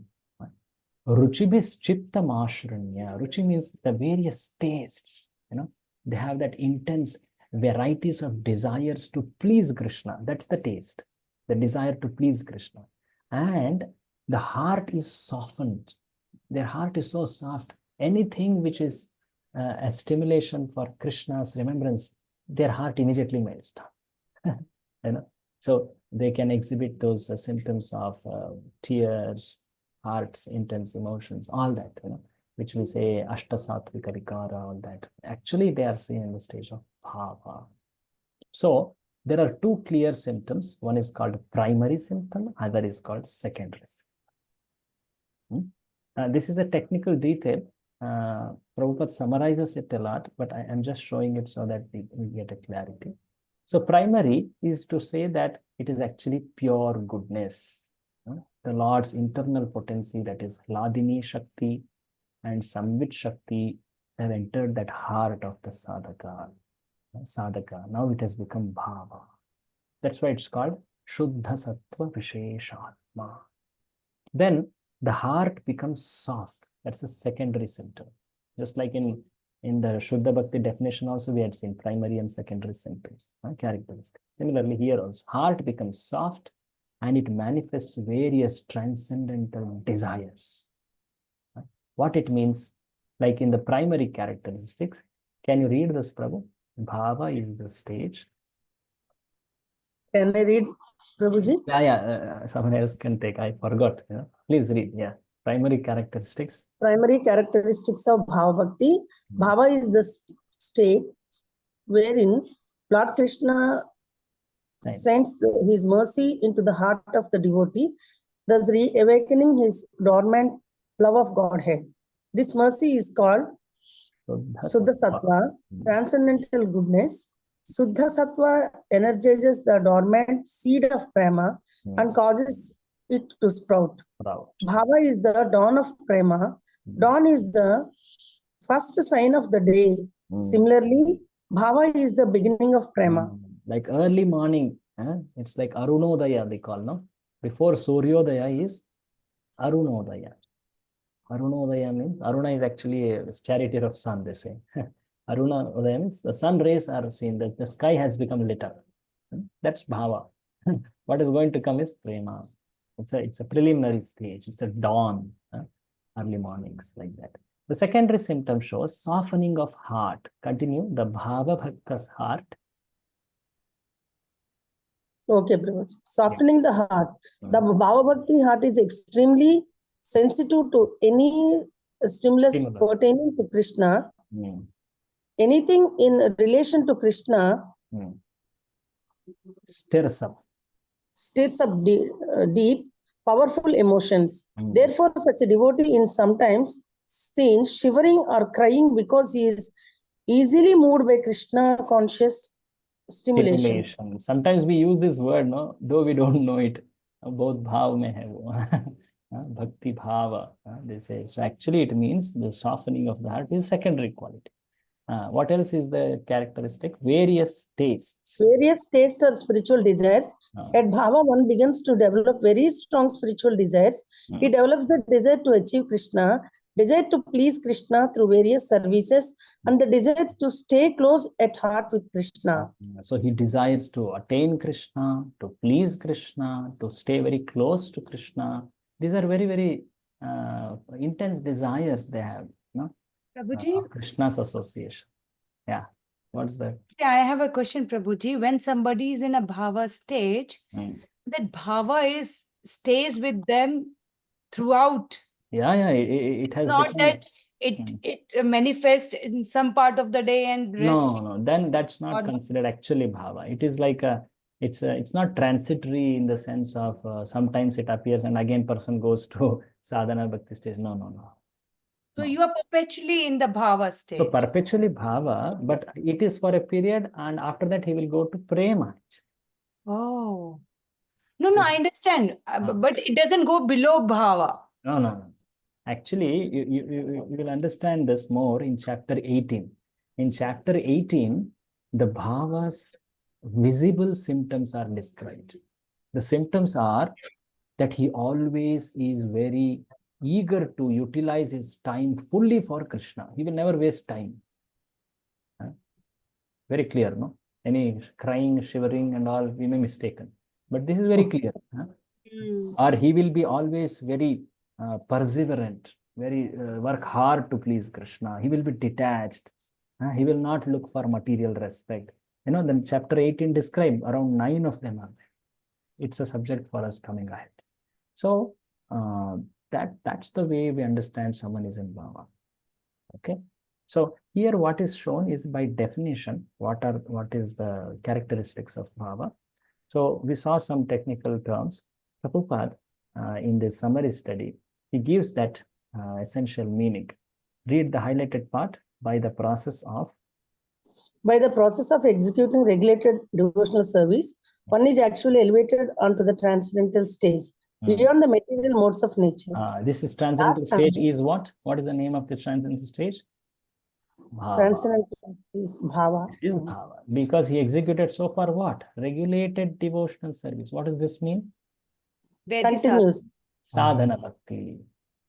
He has done sadhana bhakti, right? Regulated devotional service. Please become familiar with this word. Regulated sadhana. Sadhana. Sadhana, Vaidhi, Raganuga, both come in that actually. Then he comes to transcendental stage. Bhava. So he has transcended the material mode. So that's when his heart becomes illuminated like the sun. So the sun, it's like sun ray has fallen there. So kindly read. When a devotee is purified like the sun from his pure heart, there is a diffusion of ecstatic love, which is more glorious than the sunshine. Only at that time is the attachment to Krishna perfect. Spontaneously, the devotee becomes eager to serve the Lord in his ecstatic love. At this stage, the devotee is on the platform of Uttamadhikari, perfect devotion. Such a devotee has no agitation from material affections and is interested only in the service of Radha and Krishna. So Prabhupada has summarized that essential characteristics. So Prabhupada, in the beginning, he talks about how a person has gone through sadhana bhakti in two terms, that is regulative principles, Vaidhi, and spontaneous love, that is Raganuga. He has executed all of that, and at the end he attains bhava. Executive, effective, that is Cheshta, Bhava Rupa, all that is, Prabhupada gives that. What has the topic of earlier chapters, he summarizes. So here, what especially it is told is ecstasy. Ecstasy means bhava. Continue. Ecstasy is the first symptom of pure love for the personality of Godhead, and in that stage one is sometimes found shedding tears or shivering. Not always are these symptoms manifest, but occasionally. So these symptoms of showing tears or shivering, they are seen sometime only. But doesn't mean that bhava is there only sometime. No. Bhava is there always. You understand, Mataji, who asked the question? Yes, the symptom of shedding tears and all, they may be occasional. In fact, they may not be found also in a Bhava Bhakta sometimes, because the Bhakta himself withdraws those symptoms. He controls those symptoms. So one example Prabhupada gives, like Ambarish Maharaj, when he was put into difficulty by Durvasa Muni, he very affectionately remembered Lord Krishna in his heart, and he had bhava symptoms. Tears were falling from his eyes. See, Bhagavatam, it says that. That is the symptoms of activities of ecstasy. Can you read? After the outward appearance of these ecstatic symptoms, they stay within the mind, and the continuation of the ecstasy is called samadhi. This stage of appreciation becomes the cause of future exchanges of loving affairs with Krishna. Becomes very, very clear here. So there could be those symptoms, but those symptoms actually are internalized in mind, and that becomes a samadhi. What a yogi, Ashtanga yogi attains, in fact, that is a continual perennial symptom of a bhava bhakti. And that is the stage at which he, exchanges love and service with Krishna. That's bhava bhakti. Elevation to this stage of ecstasy can be possible in two ways. Two ways. Now here, how one attains bhava bhakti? Surely we know by now, Raganuga sadhana bhakti is the way. Right? We have understood it, right? So sadhana as a whole, like, whatever we saw, why the sadhana into Raganuga sadhana, and from there bhava, or directly from Raganuga sadhana, that is Pushti Marg, and directly bhava. That is one way we have seen. But there are other ways. What are the other ways? Let us see that. One way is by, read it. One way is by constant association with pure devotees The other way is by the special mercy of Krishna or by the mercy of a pure devotees of Krishna. So there are Elevation to two, the- one very, there is a- very clearly, very two clear methods are there. One is association with pure devotees. This is actually the method of sadhana in which association with pure devotees. Other is mercy. Clearly, it's a situation of mercy. So Prabhupada talks, okay, we understand there is a method of attaining bhava by mercy, but that is not something one should aspire, oh, let me only get mercy and wait. No. What is the purport? Read ahead. The purport is, the purport is that one should sorry, 1 minute. devotional You can read this statement before us. Elevation to, Elevation to the ecstatic stage of life is generally attained through association with pure devotees, while elevation to that stage by the special mercy of Krishna or his devotee is very rare. very rare. That aspect of that marga, that path of attaining bhava by mercy is very rare. It is possible, but it is rare. The purport, continue. The purport is that one should execute devotional service rigidly in the association of devotees so that there will be certainly in raising oneself to that ecstatic position. In special cases, of course, there is special favor from Krishna, and although we should always expect that we should not sit idly and simply wait for Krishna's special mercy, the regular duties must be performed. See, we Hare should Krishna. continue doing the sadhana bhakti, take association of pure devotees, like Srila Prabhupada, in form of his books, in the form of his followers. Is it not? So, and then continue doing our duties of devotional service. To claim and wait for only mercy, Prabhupada gives an example. It is just as, continue. It is just as when sometimes it is found that a person who never attended school or college may be recognized as a great scholar, or an honorary degree from great universities may be offered to him. But this does not mean that one should avoid school and expect to automatically receive an honorary degree from some university. Hey, example, you know, someone who never went to school, but he got a doctorate. What, Prabhuji? Prabhupada gives one example. Someone who never went to school or college, but he got a doctorate, honorary degree, Yes. or a doctorate. Lot of them are. Any example, you know? Lot of them. From contemporary world or from In this world also we see such examples many. so many film stars I see, Prabhuji, they never went to college, They but they showed get some exception, like some exception in their achievement, and they got some degree from university. Is that not? Huh? Prabhupada usually quotes the example of Rabindranath Tagore. He never went to school or college, but he became a very great poet, no? He got honorary doctorate, actually. So that is rare. One cannot expect that to happen in every case. No? everybody. So what one should do? One should devoutly continue. Similarly, one should devotedly execute the regulative principles of devotional service and at the same time hope for Krishna's favor or for his devotees' favor. So one should execute and hope for Krishna's mercy. That is why, Prabhuji, that there is a line which says, "Na lab matra sadhu sang sarva siddhi hoye." Yeah. So, so association of devotees, one should very be eager for it and do devotional service in their association. So bhava is attained by two methods. By sadhana, in which association is surely implied. It's called sadhana abhiniveshaja. This is technical term, just to show you the technical terms. Bhava is also attained by mercy. It's called prasada janmita bhava. Sadhana abhinivesha janmita bhava. Two methods. In sadhana, when we say, what are they? Vaidhi, ragamita, right? Two are the ones we have studied. In mercy, there are three categories which will be described by Prabhupada, by Rupa Goswami himself. Like one may express mercy by kind words. One may express mercy, means Lord or great devotees may express mercy by glance, or they may have a very favorable wishful feeling in their heart. Oh, this person, let him become pure devotee. Like, Prabhupada gives example of Narada Muni. When he was talking to the mother of Prahalada, Hiranyakashipu's wife, when she had the child in the womb. The child was Prahalada, right? So when he was talking about bhakti to that lady, he was thinking in heart very deeply, wishing in his heart that let this child become a devotee of Lord.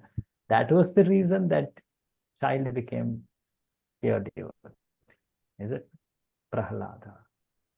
Like that. So Prabhupada will now give example for each of these cases. Okay, by sadhana, which case? Who attained? It's told further.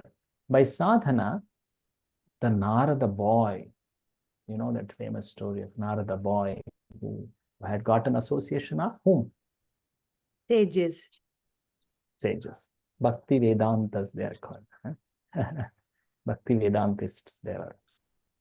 By their mercy, by their association, he attained perfection, bhava. So similarly, further examples are also spoken. We will read now, actually. And then I will take further discussion. So an example of rising to the stage of ecstatic love. Can you read ahead? Yes, Prabhu. An example of rising to the stage of ecstatic love by executing the regulative principles of devotional service is given. Sorry. Is given in the life story of Narada, which is described to Vyasadeva in Srimad Bhagavatam. So you all know this story, how he was a small boy born to a lady in the forest, and he got the association of the sages for some time. He heard from them, became very attracted, and he developed this ecstatic devotion bhava. This ecstatic love. This ecstatic love is prior to the pure love of Krishna, because in the next verse, Narada confirms that by the gradual process of hearing from the great sages, he developed love of Godhead. So the next shloka, he tells that I attained prema. So he attained bhava and then attained prema. So how he attained bhava? By the association of those devotees, by the following of what they told, that is sadhana. He describes, I passed association, I heard them singing, became purified, and all he describes. This is a practical example. This is a practical example of how one can develop. 1 minute. I'm reading. This is a practical example of how one can develop to the stage of ecstatic love simply by the association of pure devotees. It is essential, therefore, that one constantly associate with the pure devotees who are engaged morning and evening in chanting the Hare Krishna mantra. In this way, one will get the chance to purify his heart and develop this ecstatic pure love for Krishna. So what does this mean for us? The key to attain bhava is available to all of us. That is association of devotees, especially those devotees who are very, very sincerely practicing bhakti with great faith. We should take their association.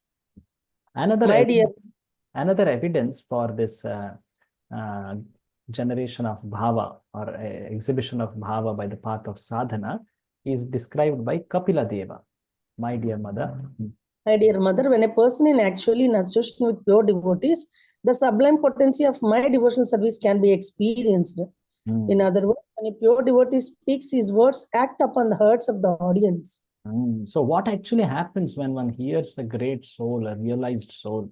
When a realized soul who is engaged in the service of the Lord is speaking, he has the potency to inject spiritual life within the audience.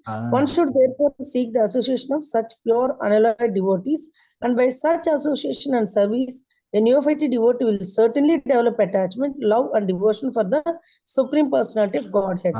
So this is the very, very possible way for all of us. Take the association of, actually, whenever and wherever we get such high associations, we should just run to it.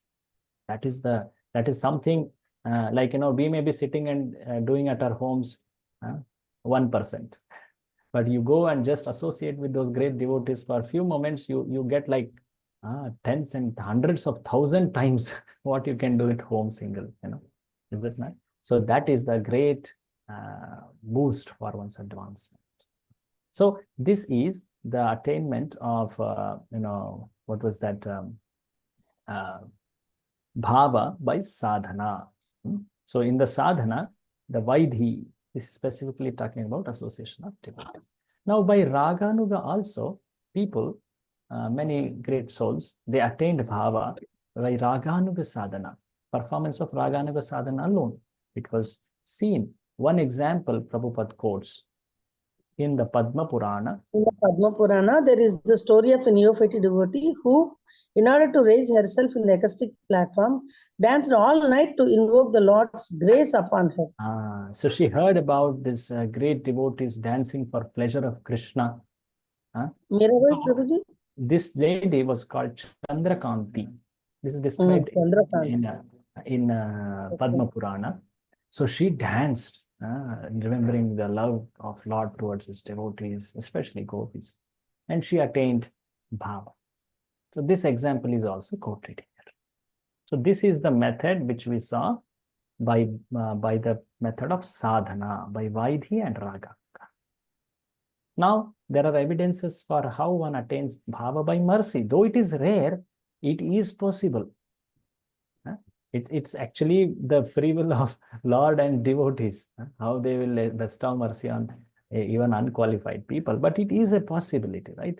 So Prabhupada will give quotations for that. Sometimes, however, it is found that without undergoing any devotional process, one all of a sudden develops devotion for Lord Krishna. We all will happily aspire, if this happens to me, it's so nice. Prabhuji, I was about to ask you if we ever meet a pure devotee, what should be our prayers to them?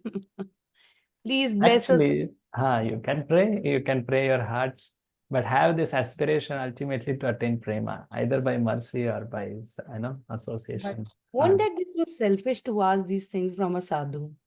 What is wrong if we are praying for prema for Krishna? That's the highest attainment by which one serves. One has the mood of service.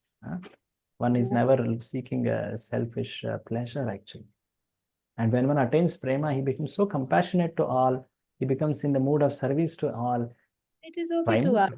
Yeah, that's the attainment of prema. Continue reading. This sudden development of the devotional attitude in a person must be understood as a special mercy of Krishna or of his devotee. This apparently accidental development of ecstatic feelings through the causeless mercy of Krishna can be divided into three groups: simply by speaking, simply by glancing, and simply by good wishes. So the apparently accidental development of ecstatic feelings. So nonetheless, the desire of Krishna is supreme. If he wants, he can give to anyone. It's causeless. It's always causeless. It can be causeless beyond all our understandings. So where are examples for it? Yeah, Shastra shows so many examples. So it can happen either Lord or devotees speak to such a person. They say some good words. Or they may even just glance. Just very mercifully, compassionately glance at that person. Or in their heart, they wish, let this person get bhava or prema to Lord. This itself is also mercy. So three categories, three examples are come. The first example is development of ecstasy simply by speaking. Read this. Lord Krishna said to Narada, O best of the Brahmanas, I wish that you may be developed an unalloyed devotional service to me, which is full of transcendental bliss and all auspiciousness. So Lord is telling to the best of the Brahmana. In Naradiya Purana, he is speaking this. So by his word, he is saying.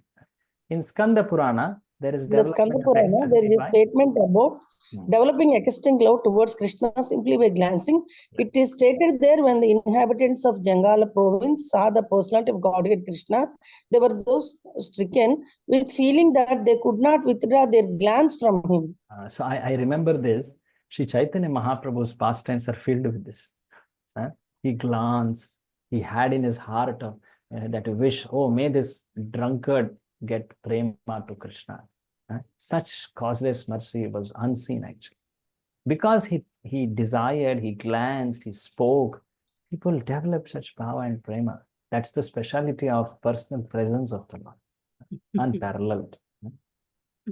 Continue. As far as heartfelt wishes are concerned, there is a statement in the Sukha Shuka Samhita. Samhita, where Narada tells Srila Vyasadeva, you have a son who is the greatest devotee of the personality of Godhead, and I can observe that without any following of the regulative principles of devotional service, he already enriched with many of the symptoms achieved by the execution of devotional service after many births. So very clearly it's told that may you have a son who can be greatest devotee. He will exhibit the symptoms of the highest prema like this. So like this, Prabhupada, Rupa Goswami quotes all these examples. The first one was by speaking, Vachika Prasada, the way Lord spoke to Narada in Narada Purana. The way Lord spoke in Skanda Purana, seeing some forest dwellers, Jangala province, who just had darshan of Lord, he glanced towards them and he desired, may they attain prema, bhava, like that. Or lastly, the Lord who in his heart had very heartful wishes for that person, like for Shukadev Goswami when he was in the womb of the wife of Vyasa, Lord wished in the heart, oh, may he develop bhava prema, like that. So further, two more examples are quoted of Prahlada and Brigari also. So here is can you read this? As for ecstatic love of Krishna. Anyone want to read, Prabhuji? From anyone else want to read? Actually, we are just seeing examples. That's why I'm going through. If there is a change of concept, surely we will devote time and understand it repeatedly. Okay. Can you read as for ecstatic love of Krishna? Anyone? Yes, Anyone else? Okay, I'll read. I'll read. As for ecstatic love of Krishna, there is a statement in the 7th canto, 4th chapter, verse 36 of Srimad Bhagavatam, in which Narad addresses King Yudhishthir, my dear king. It is very difficult to describe the character of Prahlad. He developed a natural attraction for Krishna. And whatever I can explain about his character will simply an arrangement of words. His actual character is impossible to describe. This means that Narad himself admitted that the natural development of Prahlad's ecstatic love was by the grace of Lord Krishna. So Narada is telling that what Prahlad developed as prema, the bhava, the being the precursor, was because of the mercy of Lord Krishna. It is not by the mercy, like Narad Muni initiated him. It is above that. Like Prahlad Maharaj got it directly from Krishna. Yeah. No, he initiated, but over and above that, he desired.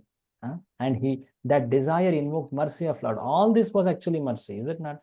Just a child, what kind of following of sadhana is doing? Yes. Is it? All right. Continue. This natural attraction. This natural attraction for Krishna on the part of Prahlad was developed simply by the mercy of Narad.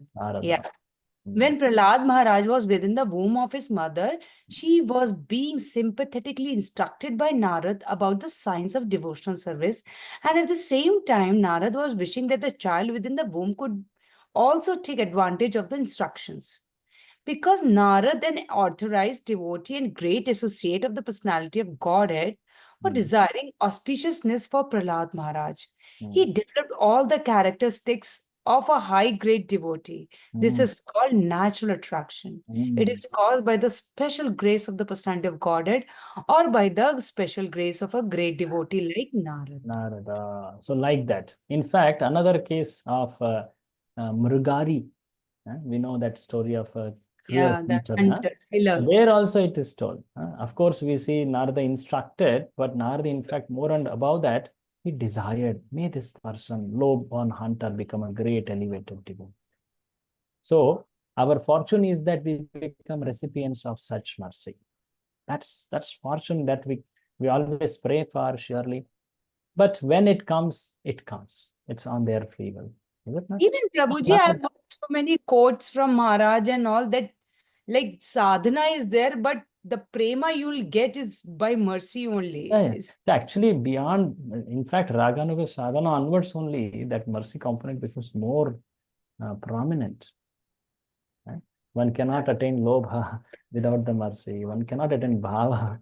One cannot attain prema. It all becomes like that.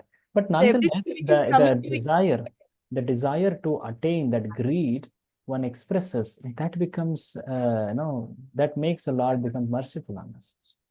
Okay. Like that. So that's how it is seen. Of course, the end of this chapter, Prabhupada says, this love, which is called bhava, it's a preliminary stage of love, right? Before prema. It only blossoms into 5 further divisions of further stages. Prema, sneha, pranaya, raga, and then mahabhava, like that. These are further.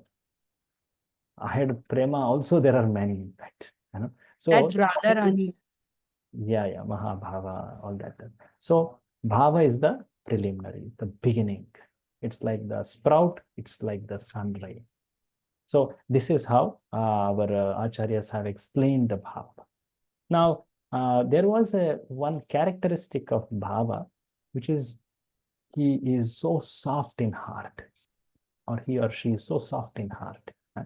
So that person may be affected by emotions so very easily, which invoke the stimulus for remembrance. He can exhibit the Ashtasatvika Vikara too, is it not?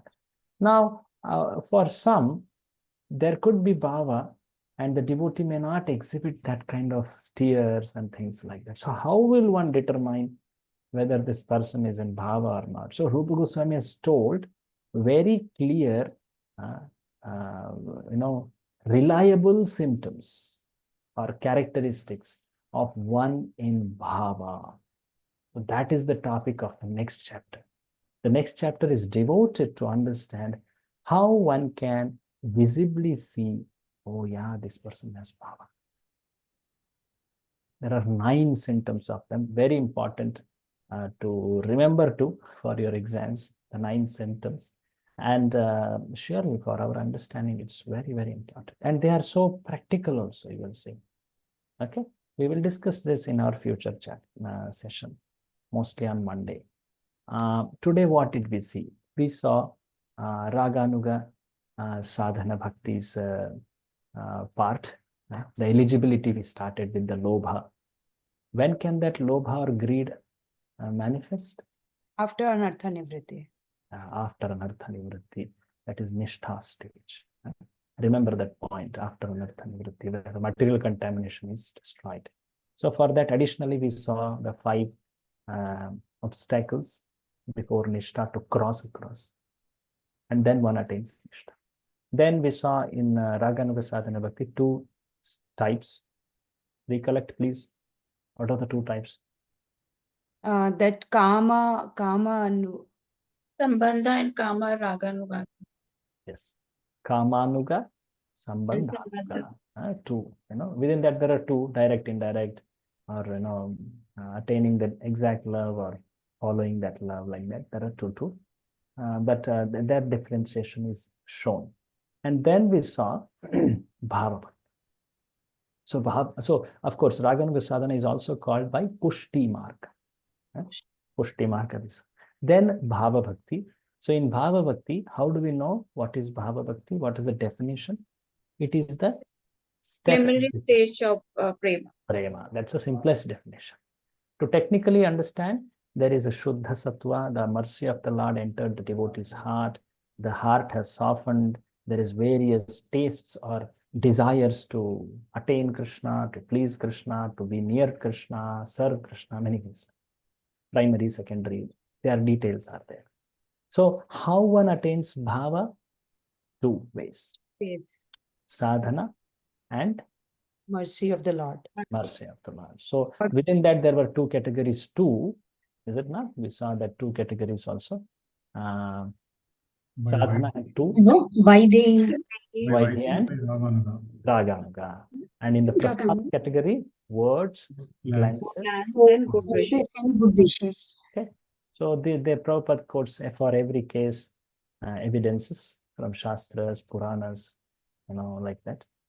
So that completes description of bhava in techniques or in technical details.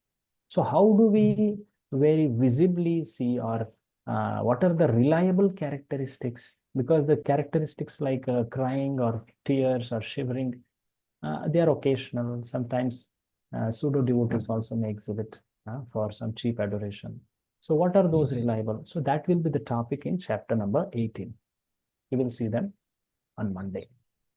As I earlier told, we are fast approaching the conclusion. So please be preparing for your assessments to Shloka and closed book. So open book, I have already discussed 2 questions. So there is nothing pending on open book side. What is only pending is Shloka part, which all of you can easily do it.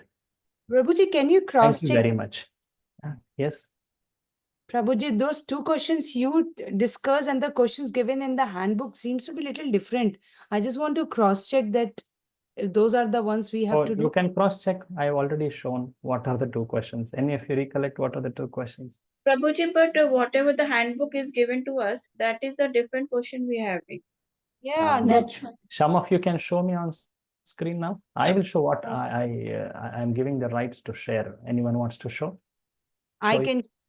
Oh, Show it. Prabhuji. Yeah. I can show what is actually usually given, which I will ask them to again restate if it's confusing. Yeah.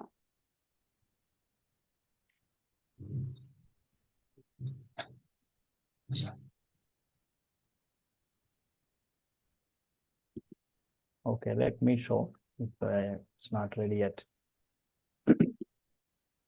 Can you see my screen, Prabhuji? What are these? Okay, go to open book. Little down. Mother. Yeah. This, Open Prabhuji. book is the same. Okay, what is this?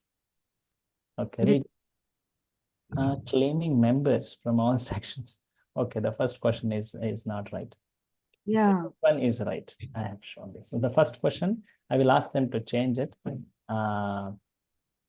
It's not right. I had talked about the primary and secondary characteristic of Uttama Bhakti long back. Prabhuji. Remember, that's the one. Can you close this? I will show the exact ones. Yes, Prabhuji. Good that you all clarified that. Otherwise, Because I said I don't remember get this disc- question, so. it could be a possibility because that's the latest version and it has a different. You see this? Explain the definition of pure devotional service with respect to Swarupa and Tatastha Lakshana. I talked about it. Okay. I will send this to Dasarash Prabhu. You can all see that properly and understand and answer it. Okay. The second one was about attitude towards suffering in one's life. That is Kripekshanam, seeking mercy of Lord. That topic was there. We had discussed about it quite long. So these 2 questions you should start answering, and if there are any questions, feel free to ask till the time the unit doesn't end. You have that liberty. So once we end, then you can all make a final submission after that. Probably the second question also is different, right? What Mataji showed to what you are sharing. Second question also is different. Second question is same. And the same, No Prabhuji. problem. Second means 8th number. This one. This is same. Yeah, we have described the significance of the 5 most important items of sadhana bhakti with reference to chapter 12 and 13 of NOD.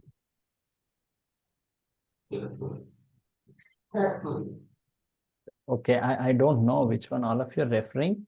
I will send to Dasarash Prabhu. I will tell him that these 2 are the questions to be answered. In a screenshot, I'll share in the group, Prabhuji. So do not worry what is there in other books, other places. We will have these 2 questions. Okay. I will talk to our Ananta Gopa Prabhu also and conclude on this. Okay, So Prabhuji. start preparing. I had given good time of discussion on each of these questions, knowing that these are the final questions and these usually are the questions. Maybe by mistake they have come. For all the submissions, Say again. is there any deadline for the submission? That is something Dasarash Prabhu will decide. I cannot. Okay, I Prabhuji. cannot say anything about it. So he will tell, seeing all of your schedule and all that. But surely, as I told, by next week last, that is Friday, the sessions of learning will complete. And after that, maybe next Monday itself, we will have Shloka test. No, Prabhuji, no. 4 questions. So 4 shlokas, it's not very difficult. So please do not drag it ahead. Every session I have practically spent time to recite it. And I don't think there cannot be anything more than that. So please do it. This Monday nahi, uske baad. Shri Bhakti Rasamrita Sindhu ki jai. Prabhuji, one question, Prabhu. Yes. Prabhuji, first of all, this is so mind-blowing, Prabhuji. Bhakti, I mean, so organized, and you know, for us before we came, you know, everybody did their own bhakti, but this is just amazing, Prabhu. I'm very touched. Prabhuji, I heard one senior tell me that Anartha Nivrutti can extend to just before Bhava also, Prabhu. See, there are types of anarthas. I did not go to that discussion. In Bhava also, there is very little trace of anarthas. Yeah, that's what I heard. That's called aparadha. That's called Vajra Lepa, it is called. In the anarthas, 4 types are there. One is called Dushkrutotha anarthas, that is sinful activities. That second is called Sukrutotha anarthas. Pious activities give some attachment to piety, fame, you know, all that. That is also another anartha. Then there is Aparadhota anartha. By offending Vaishnavas, one faces so many obstacles. You know, Aparadhota anartha. And then there is something called Bhakti Utta anartha. So by Bhakti, there could be some anarthas of, basically it is also in the form of attachment to fame, followers, prestige, like that. So the anartha of aparadha, it can cling up till bhava. Vaishnava Prada. Some traces of it, if the aparadha is very deep, it can cling up till bhava. And that is what is the minor difference between bhava and prema. If you remember, long back I had discussed sadhana, bhava and prema categories. So there I had told why bhava is not prema yet. Because of that residual impurity of aparadhas. Okay. Why that bhava is not sadhana yet? Because there is distinct symptom of arousal of love, ecstatic ecstasy. As a preliminary symptom of prema is seen. That's why it is not sadhana. At the same time, it is not yet prema. Yes. Thank you. Thank you. Thank you, Hare Krishna. Any last comment or question? Okay. Mataji, could you convey this to Dasaraj Prabhu also, that we are planning for shloka? Yes, yes. Posted OBA questions also. Yeah, OBA question. I will send him on WhatsApp. Or I have taken the screenshot, Prabhuji. Yeah, they are the specific 2 questions. No other 2 questions. Please let people explain about it. And these 2 are the common 2 questions across. Dates of the exam also, Mataji. What is Dates of the exam also, Mataji. Can you ask Prabhuji? Yeah. Yes. No, Sure. no. Shloka test is fixed. Shloka test is fixed. Shloka test is fixed, Prabhuji. The other. Prabhuji, next Monday, na Shloka test. Not that coming is on Monday. 7th. Monday after. 6 or 7 October, 7th. whatever Monday is there. Date, Monday, we fix it. One day for all, just 4 shlokas cut. Yeah, that is true. Okay, Prabhu. Thank you. Okay. Hare Krishna. Dandavat pranam. Hare Krishna. Thank you, Prabhu. Thank you very much. Krishna Prabhuji. Thank you, Prabhuji. Hare Krishna. Hare Krishna.